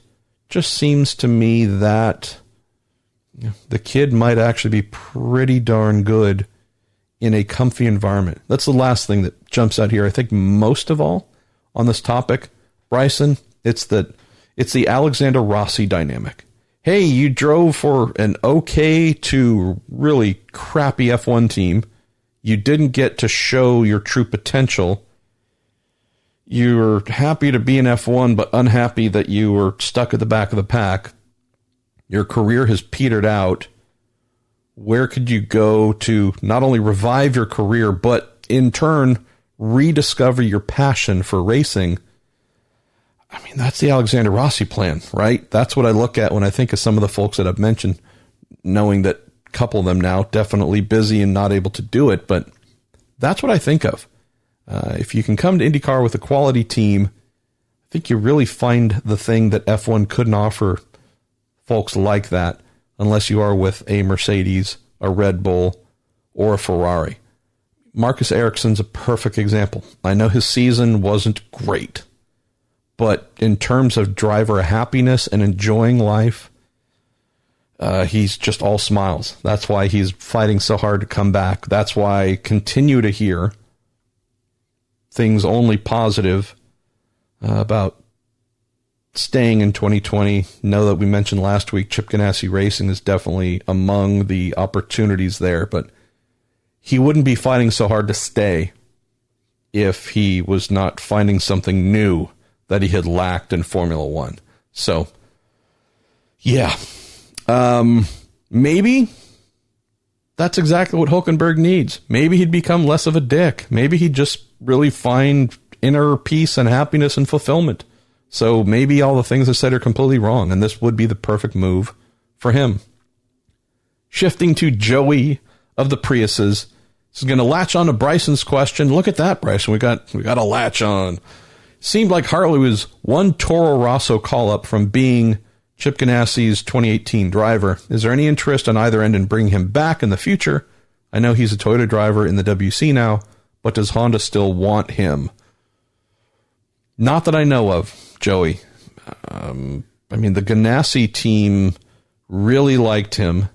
I know Honda had an interest, but I would say most of all, the Ganassi team really liked what they saw in him. As I understand it, they were the ones who made the big play and signed him. So, yeah. I'm not sure. I'm just not sure. I would love to get Brendan back. Love to, who knows, maybe a really good WEC season. More success there.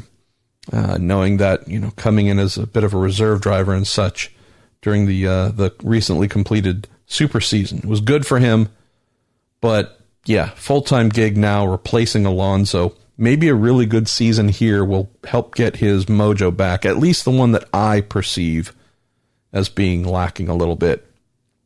All right, I'm going to do a quick little check on the clock here.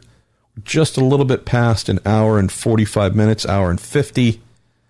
We are down to our final questions. Last week I started with the questions from the Reddit IndyCar group. This week, because I'm silly like that, I moved them to the end. First one's from Mike Matt 5150. Says, hey Marshall, how would you rate ECR's season and where would you place them in the overall team pecking order? Goes on to say, Spencer Pigot scoring 5 top 10s is a great result at a team like Carlin, but ECR always seems to be judged as the team Newgarden was winning with, and they're a far cry from that level of competitiveness results-wise. Does that perception hurt someone like Pigot as he enters his third full-time season? Let's see. I will say this. You definitely have a great point here that folks might not discern in ways to the degree that they should. Jeremy Millis, Joseph Newgarden, 2 super elite talents. One is race engineer, one is driver, obviously. That was a mighty effective combination. I believe the heights set by Joseph, we're still going back to 2016, so we're, a couple years out from that, but still, there's a lasting impression that not too long ago, Ed Carpenter Racing was a team to fear everywhere, not just the ovals, as we know Ed can do, Ed Carpenter. This year, ongoing changes yet again with race engineers. I believe this is the third straight year of significant, or coming into the season, it's either the second or third straight year where there were significant changes on the engineering front, at least with one car. Matt Barnes, their longtime awesome race engineer, still there. But I do know, having heard this somewhat consistently throughout the year, this year's new engineering lineup, there are some warring factions between the two camps. That never leads to good things. Also heard the same thing, actually maybe not so much between race engineers at Ray Hall, but just within the engineering group in general. And so, while it's super easy to look at a Graham Rahal, Spencer Pigot, Ed Jones, whomever, and say, bad year, they suck, whatever. Hate to say it, but often it's the keep it quiet, don't let people know. We got Real Housewives of Indianapolis type drama going on behind the scenes, on the timing stands, in the debriefs, with engineers, assistant engineers, performance engineers, technical directors, whatever, staring daggers at one another. F that guy. We're not doing what he said. We're going to do what I said. Or screw you. No, I know you think we should do this with dampers, but we're going to do that. Or whatever. Hate to say it. Often when we're sitting here going, I'm looking at the championship points right now. I mean, Spencer was 14th. Spencer Pigot should not be 14th in points. That's just a fact. Am I saying he should be 5th? I don't know. He shouldn't be 14th, though. And so, not picking on the ECR team at all. I really like and respect that program. But when you have engineers who are not getting along well, it does not help the team. It does not help the driver. It does not help anything. And what you get is two separate camps. There are many reasons to run a multi-car team. I'd say among the core reasons, not just double the information, but also building a stronger unit. We've got two entities, two teams, trying to rise and uplift. We are sharing information back and forth. This next session out, we're going to try this damping package. We're going to try this COP, center of pressure. We're going to run through some of these things. You guys are going to do this. You're going to try camber change. You're going to try a rake thing. You're going to do this. You're going to do a long run on Firestone Blacks to get a read on that. Yada, yada, right? Here's all the detail stuff that if we were a one-car team, we couldn't get through all those things. As a two-car team, we can multitask. You carry some of the load. We carry some of the load. We come together at the end of the session, work through everything that we did, share the things that were good and bad, mark off all the things that, again, didn't work, come to a consensus, okay, as a direction going into qualifying, going into the race. These are the things we have learned individually, brought together, put on the table, shared, come up with a better competitive unit. That requires engineers.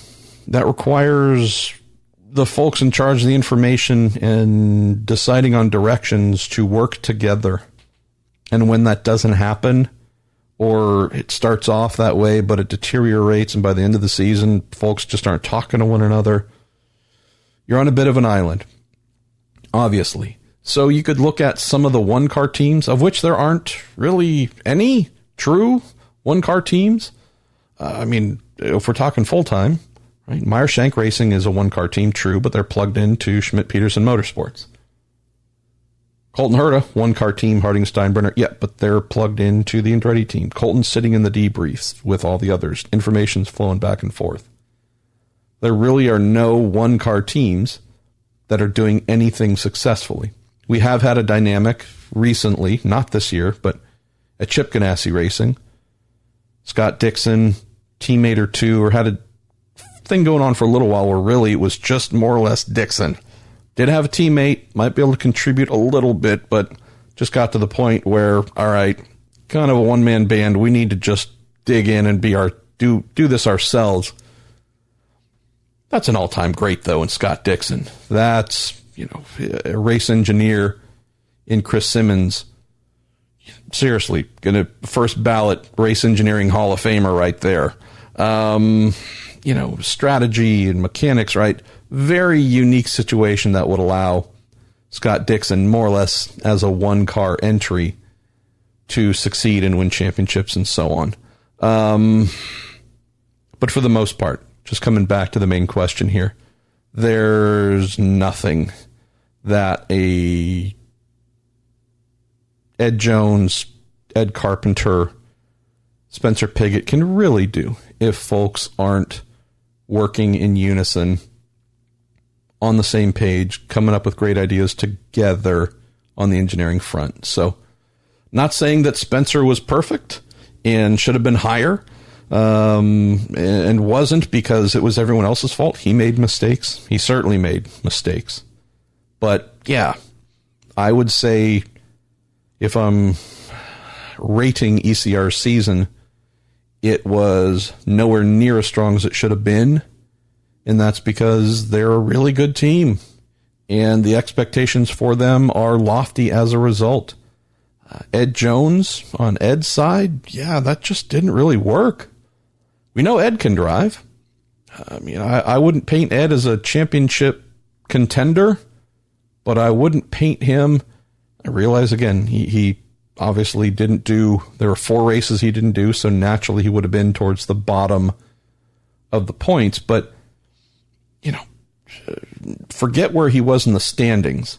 There's just way too many races where Ed Jones was nowhere, was just nowhere. That's not Ed Jones. Put him back in a Ganassi car, put him back in a coin car. This season should have been much stronger, in particular in the one, I would say more for Ed Jones than anything. Ed Carpenter, 6th at Indy, awesome. Wouldn't make him happy, but not bad at all. Would say that his second, obviously, at Gateway was really strong. Ed had 2 6th and a second this year, so more to what we expect for Ed. Just say overall, if I am ECR going into the off season, I am looking at the engineering side. I don't think Ed Jones ended up being a great fit for the team. And that's not a dig at Ed or the team. Just, sometimes things don't quite work out. I hope Ed finds something somewhere else because I don't expect him to be back. I certainly didn't get the feeling from him speaking with him at Monterey that he expected to be back. And that's probably best for both sides. Let's go to... Where shall we go? Do we start to wind down? That one guy _96. Hey, Marshall. Hope the move went semi-smoothly. It did. Any word on how close a third engine manufacturer is to being picked up? Nothing at all. Also, any word on if ECR will be running Renus VK full-time or in an Ed Jones type situation? So the sticking point for VK is he wants to be full-time, and I know that he has sponsors that are ready to make him full-time. So far, the ECR team, to my knowledge, is only willing to slot him into the Ed Jones road and street course program. Where this is just curious, and I realize as we do start to get towards the end here, it's turning into the ECR hour. I would not pretend to know how ECR funds itself.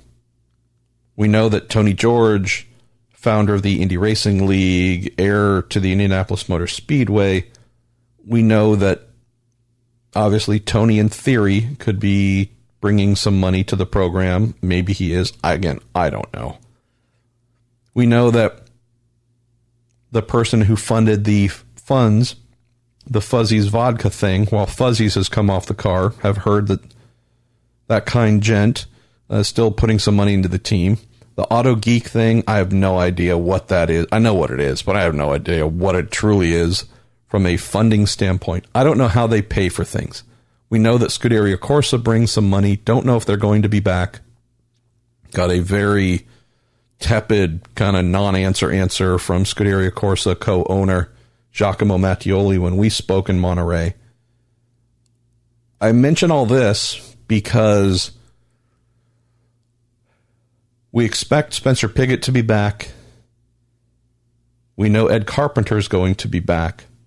They appear to have a young Dutch driver who is a genuine badass with seriously committed sponsors that want to be there full time. For reasons I don't understand, the team has not been receptive to making that a reality. Knowing that their funding, again, it could be a little iffy, not as strong as they wanted it to be. I'm just curious. I would welcome learning why the potential of signing this kid to a 3-year deal, maybe with options for a 4th and a 5th, but a real commitment. We're going to do something big together. It's not going to happen in 1 or 2 years. We're going to build on this. I'm pretty confident Renus has the backers who would say, cool, let's go, let's do it.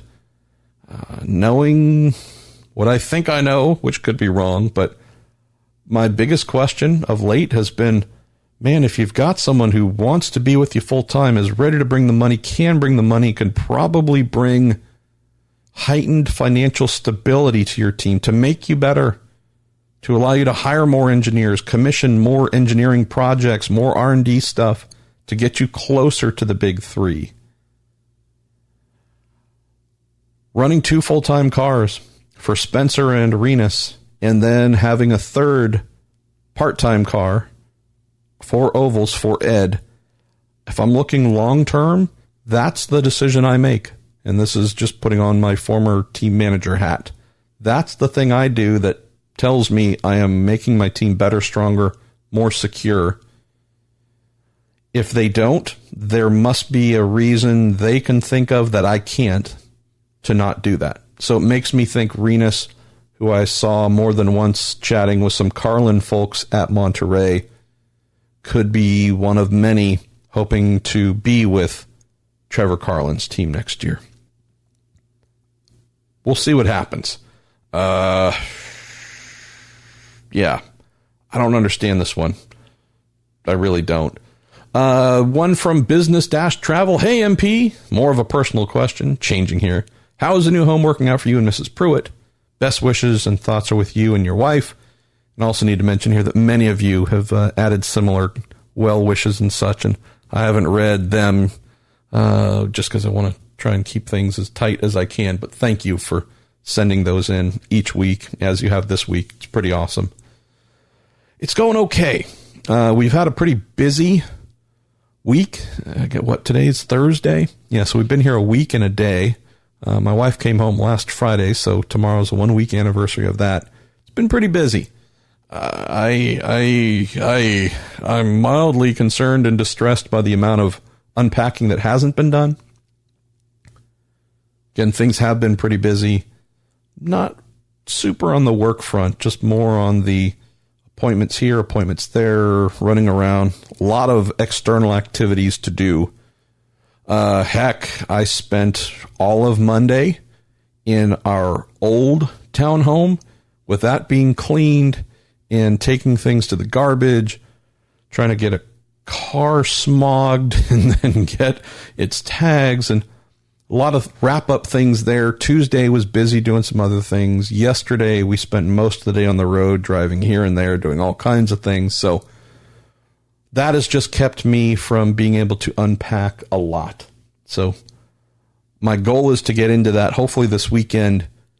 I am overdue already on about 6 or 7 Racer Magazine pieces that, again, they should have been filed yesterday. I'm having to start them here once we're done. 2 sizable main features and then some sidebars there. So gonna have to work that stuff in, and then hopefully start doing grand unpacking this weekend. So yeah, it's going well. It's just awesome having my lady home. Going 4 months without her being at home. Yeah, I wouldn't wish that on anybody who loves their husband or wife and being with them. So thank you for the question, and check back in a month. I hope to go from 1% unpacked to 2. Let's go to I Forgot My Password OK, who says, Bonsoir, Marshall. Says the windscreen / air screen / RBAT topper tests are fast approaching. Of those with first-hand experience you've heard from, what can you tell us? Says, planning on visiting the Barber Museum for some observation. That's a smart call there. Having spoken with William Jehoshaphat Power yesterday, he had some really good insights, and the positive things that he said, I guess publicly, or in the quotes that were shared by IndyCar. Will and I know each other well enough and have been friends long enough that when I call and ask for a quote, he doesn't give me the BS.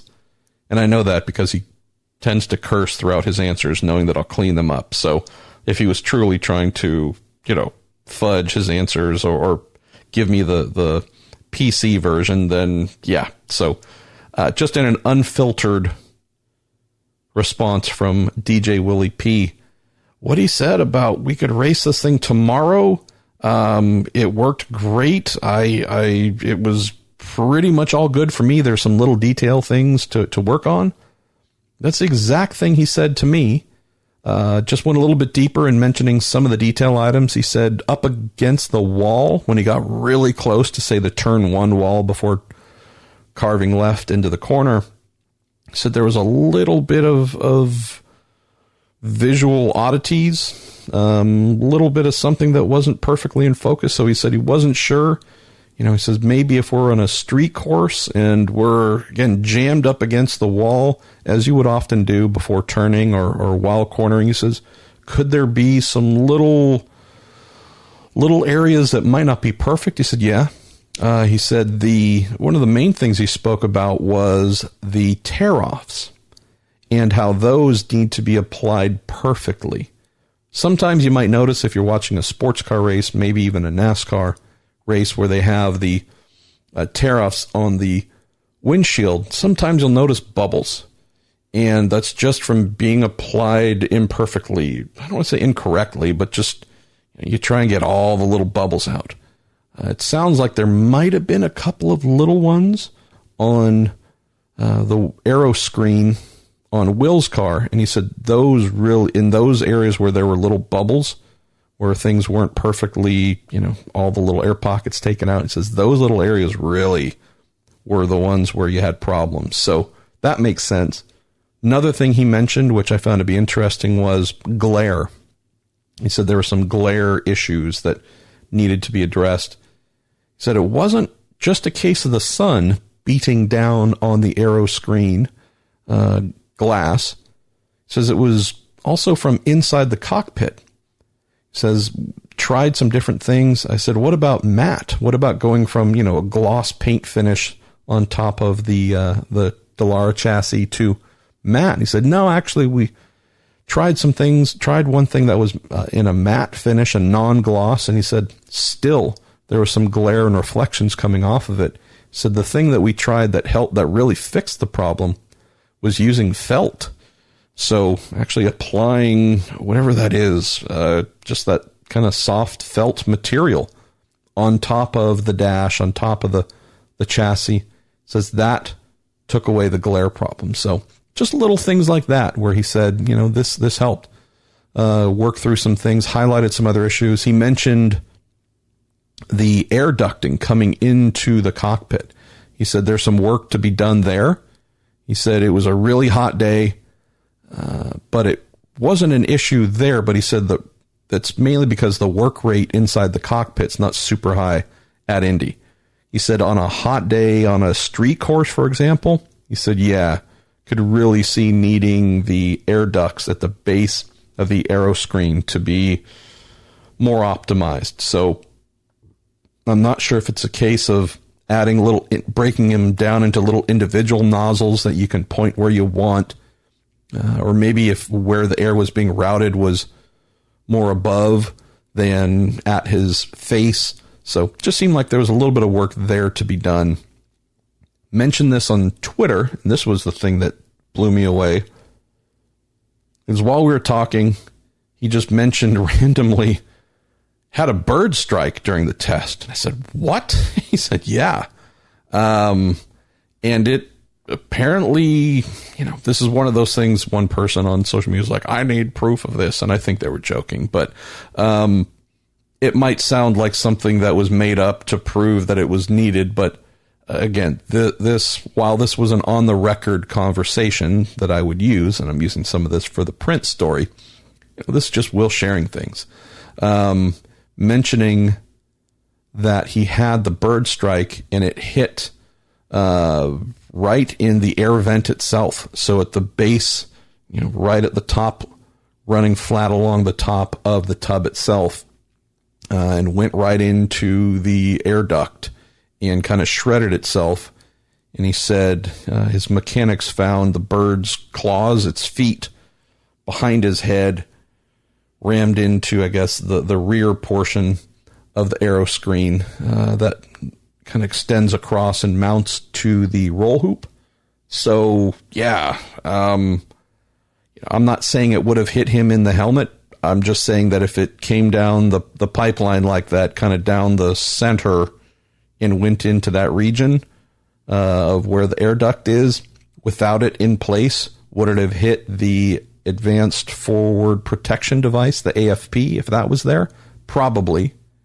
Without the AFP, without the aero screen, it just sounds like it could have hit him in the helmet or could have come close, but it sounds like the very thing they were hoping to avoid by installing the aero screen sounds like it unwittingly got put to the test and prevented a strike by a bird either in the helmet or pretty darn close in the cockpit. So, and he actually was a little bit, he was not, it wasn't a funny thing to him. He's, although a heck of a street fighter, he is an animal lover and had mentioned how much he was kind of busted up about it. Said, I couldn't kill a fly, man. So anytime I kill a birdie, anything, says I can't kill anything. I'm just too much of an animal lover.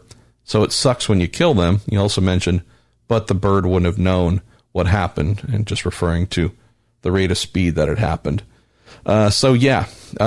Interesting. Interesting there for sure. One thing I need to do, though, is to reach out to DJ Willie P's chief mechanic, Matt Janssen, also Blair Julian, Dixie's chief mechanic, just to get some insights from the usage, the install usage, more the working with it angle as well. As we almost done here, get to Pamela-Henderson. Says, when do you expect some of the off-season dominoes to start falling into place? Mentioned that Askew is likely to be confirmed part-time at Ganassi. Says, what about seats at Spam and our favorite Canadian James Hinchcliffe? Do you expect a net increase in the number of entries next year? I think we're going to be up one or two, maybe, if all things come together. I don't think it's going to be a big number. There's a little bit of consolidation, obviously, with Colton Herta moving from HSR to Andretti Autosport. So same number of cars, just shuffled slightly differently there. We do hope that Ganassi does expand. In a perfect world, having a third full-time car for Marcus Ericsson and then running young Mr. Askew part-time. I mean, that I think would make everyone super happy. Yeah, so I don't think we're going to see a huge jump, but I'm hoping that we got something. As for Hinch, I don't know. The longer things go on, the more I think that doesn't play to his benefit. I think if Hinch is going to land with a Honda team, which has been a very serious initiative, I think that needs to get locked down pretty darn soon, because if it goes on much longer, it tells me those teams are looking for more money, believe they can get more money, developing other leads. And to my knowledge, while I know Hinch has some good backing behind him, I don't think those sponsors could outbid some of those with bigger dollars, aiming for the third Rahal Letterman Lanigan, or I'll even say, a Ganassi entry, or some of the other seats that we know could be in play. So if it's going to happen, if he is going to find a home in a Honda, I think it needs to happen very quickly. Let's go to Insomniac 1995. Says, I forgot to ask you after the IndyCar season finale, but I made a note to remind myself. Lee Diffie and Paul Tracy were mentioning on the broadcast that they heard over the race weekend that Carlin already had a driver confirmed for one of their seats next year. Are you able to comment on how true this is? Says, I don't remember yourself, Robin Miller, or any other IndyCar media types mentioning anything like this since the season finale. Well, I did write a story, I believe, on Friday at Monterey, with Trevor Carlin saying they are planning to be 2 cars plus a third for the 500. Also mentioned that they are working with Charlie Kimball to have him come back. Also mentioned Max Chilton is expected to be back. To what degree, we don't know. So I don't know if it was a case of Diff and PT referring to that, or if they spoke with Trevor and learned something new or different. But I would say most of us have Max Chilton penciled in for one of those 2. Just a question of how many races in one of those 2. From what I've heard, and I believe it's a pretty solid herd, Max's interests have fluctuated a bit. There was a hope that with the aero screen, he would want to come back to doing things full time. I've heard that's not the case. Ovals are just not part of his plan. Indy 500 being the exception. Not sure how much Max is going to do next year. I hope it's a full season. I really liked seeing how Monterey went for him, where he was quick, seemed to be strong the whole time.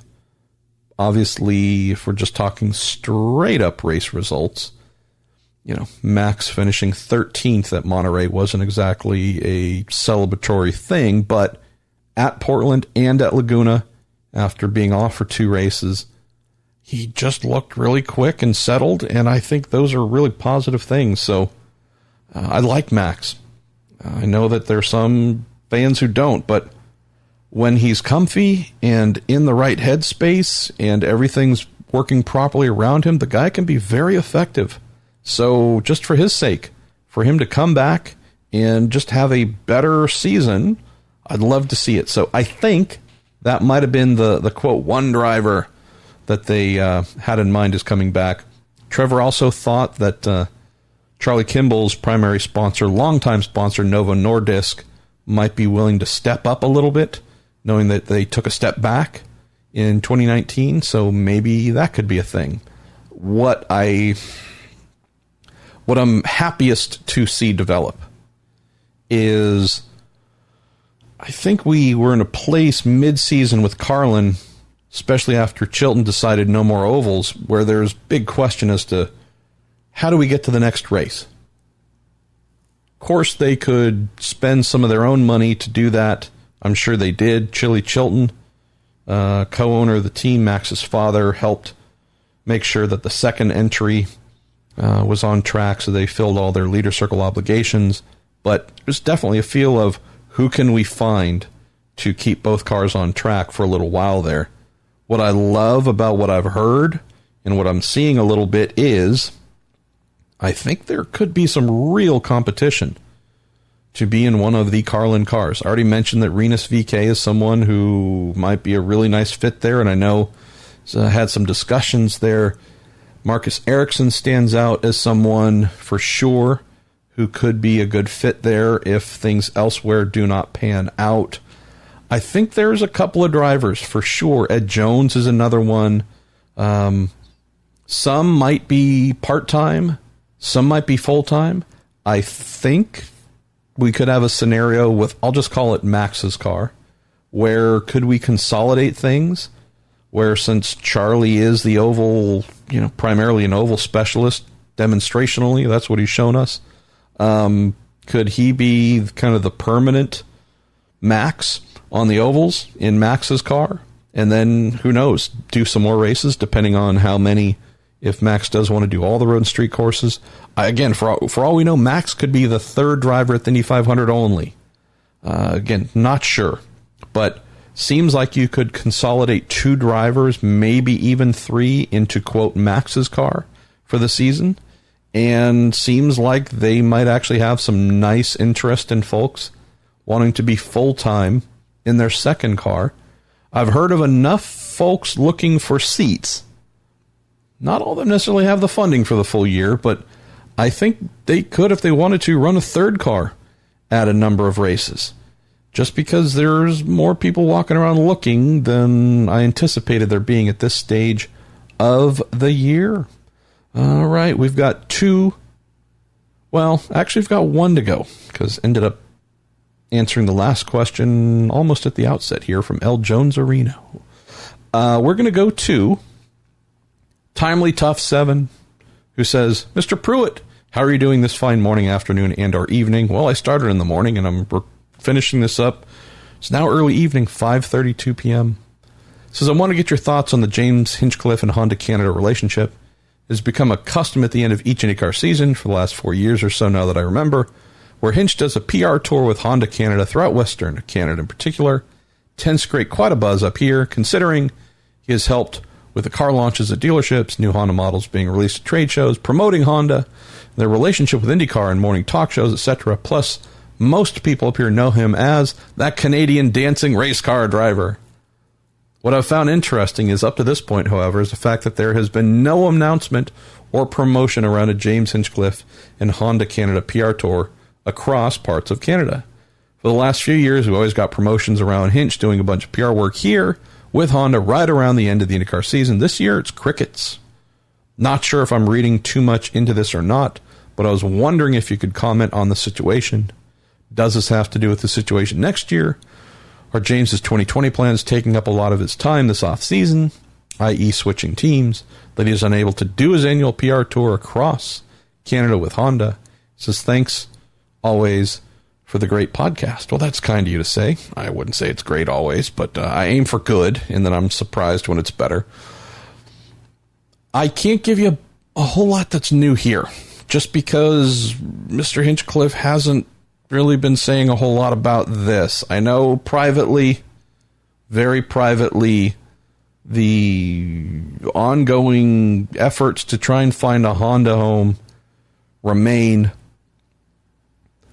I know that with the Bathurst 1000 race that's come up for Hinch and Alexander Rossi, they've been down. So what? There was roughly a week break between the end of the season and them heading down under for that. So, the Bathurst race is not this weekend, but next. So this is about 2 weeks or so, I believe they will be in Australia. That's 3 weeks or so right there. So basically a week off, or most of a week off. Robert Wickens obviously had his wedding. Hinch was there. But yeah, if you just think about how things have panned out, by the time he gets home, there's still time, I guess, but it's not as if he had a completely wide open schedule. So that could be part of the reason why you haven't seen immediate promotions right away. I know I'm repeating a little bit of what I mentioned just a moment ago about timing, but there's going to be a bit of a cutoff point here, just a practical cutoff point. He has a contract next season, to drive for Spam using a Chevy power plant. He has told everyone at the team, everyone at Chevy, I'm here with you next year. That's exactly what he should say, exactly what I would advise him to say, exactly what he has done. Everyone there is fully convinced that's where he will be driving, and he may, as I have said and others have said all along. We know that he is searching to find a way to stay within the Honda family. But if that does not pan out, well, he's got a year left on his deal, and there you go. I'll just throw this out here, because I figure by this point, only the hardcore listeners are still listening, and who knows? Keep it between us. Try not to post this on the interwebs. During the Monterey weekend, I think it was Saturday, maybe? I don't know. Maybe it was Friday. Posted a tweet saying, hey, there could be some really significant news coming. I'm told there could be some really significant news coming down the pipeline. Might not happen, but waiting and watching to see if it's going to come to pass. And I'm trying to think how I should phrase this.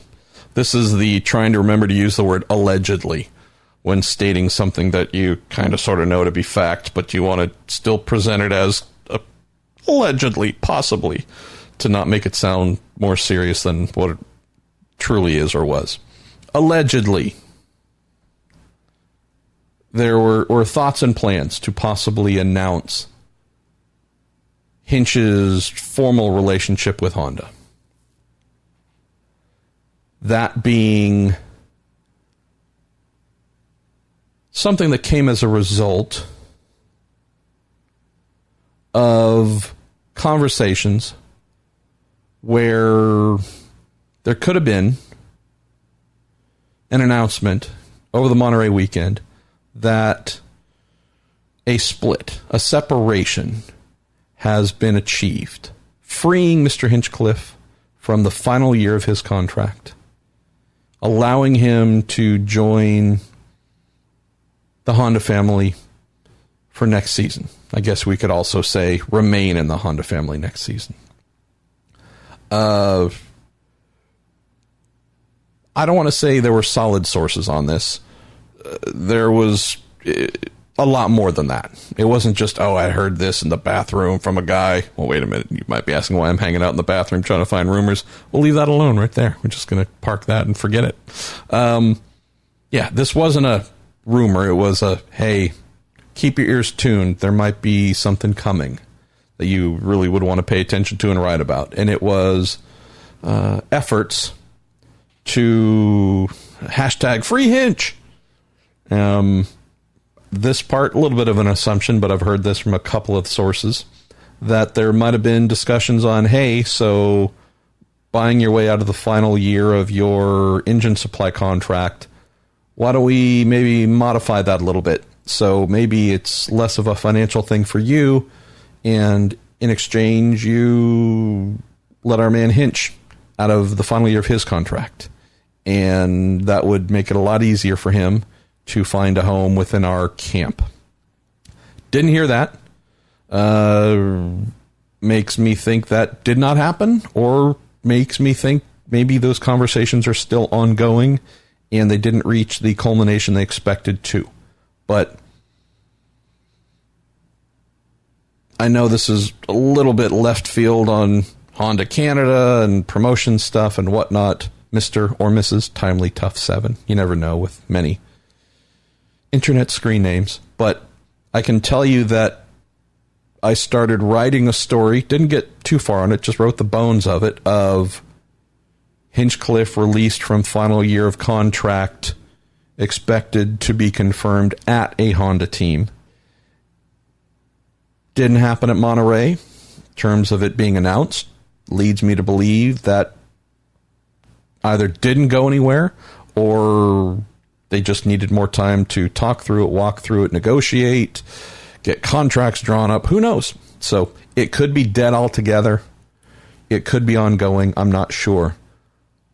But for those, and there are some, even in the media, as I've mentioned, who just hook, line, and sinker take whatever they're told at face value.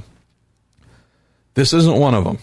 And that's not saying anything negative about Hinch, about anything. This just, there's playing the game, saying all the right things, which you should absolutely do, and working quietly, as you should also do, to see if you can change your situation to the one that you want. And we were primed and ready to possibly report that staying with Honda was going to happen. That wouldn't be happening if there wasn't something going on. So what I can't answer, what I can't tell you is if this is still ongoing, if it has fallen apart, won't happen, if Hinch is going to indeed be a Chevy guy next season. Don't know. Just don't know. But I know that there have been ongoing efforts to try and keep him in the Honda family. And I do look forward to finding out what the young man's future might be, because that's the question, right? That's the off-season question. What happens to James Hinchcliffe? Is it just, quote, boring, staying with the team he's with, going to be driving for them, no news, just staying? Well, then that means that other options didn't pan out, didn't work out, whether there wasn't enough sponsorship to land the ride that he wanted or couldn't negotiate, whatever it was. There's Pato O'Ward, there is Marcus Ericsson, there is Santino Ferrucci, there's all kinds of there's all kinds of stuff. So can't wait to report on some of that when we are able to. And we're done. We are done with your Q&A, Week in IndyCar. We're at 2.5 hours. Went a little faster than I expected, even though it was recorded in 2 parts. I am Marshall Pruett. This is brought to you by Cooper Tires, Justice Brothers, TorontoMotorsports.com. Please be sure to like whichever question you like the most, or get people to like yours so you can get free stuff from us. And thank you again to Bell Racing Helmets USA. We'll speak to you next week. I don't know who our guest is going to be. I would recommend, though, since I haven't even put an ounce of thought into it, send in some ideas. Who haven't you heard on the show in a while that you would like to? Who have you never heard on the show that you've wanted to? Could be modern person. Could be a legend. I was thinking about reaching out to Denny Sullivan. He and I spent a good while catching up at Monterey and had a blast. But who knows? Got any ideas? Send me a note. I'll see what I can make happen. We come back to you next week on The Week in IndyCar, the Marshall Pruett Podcast.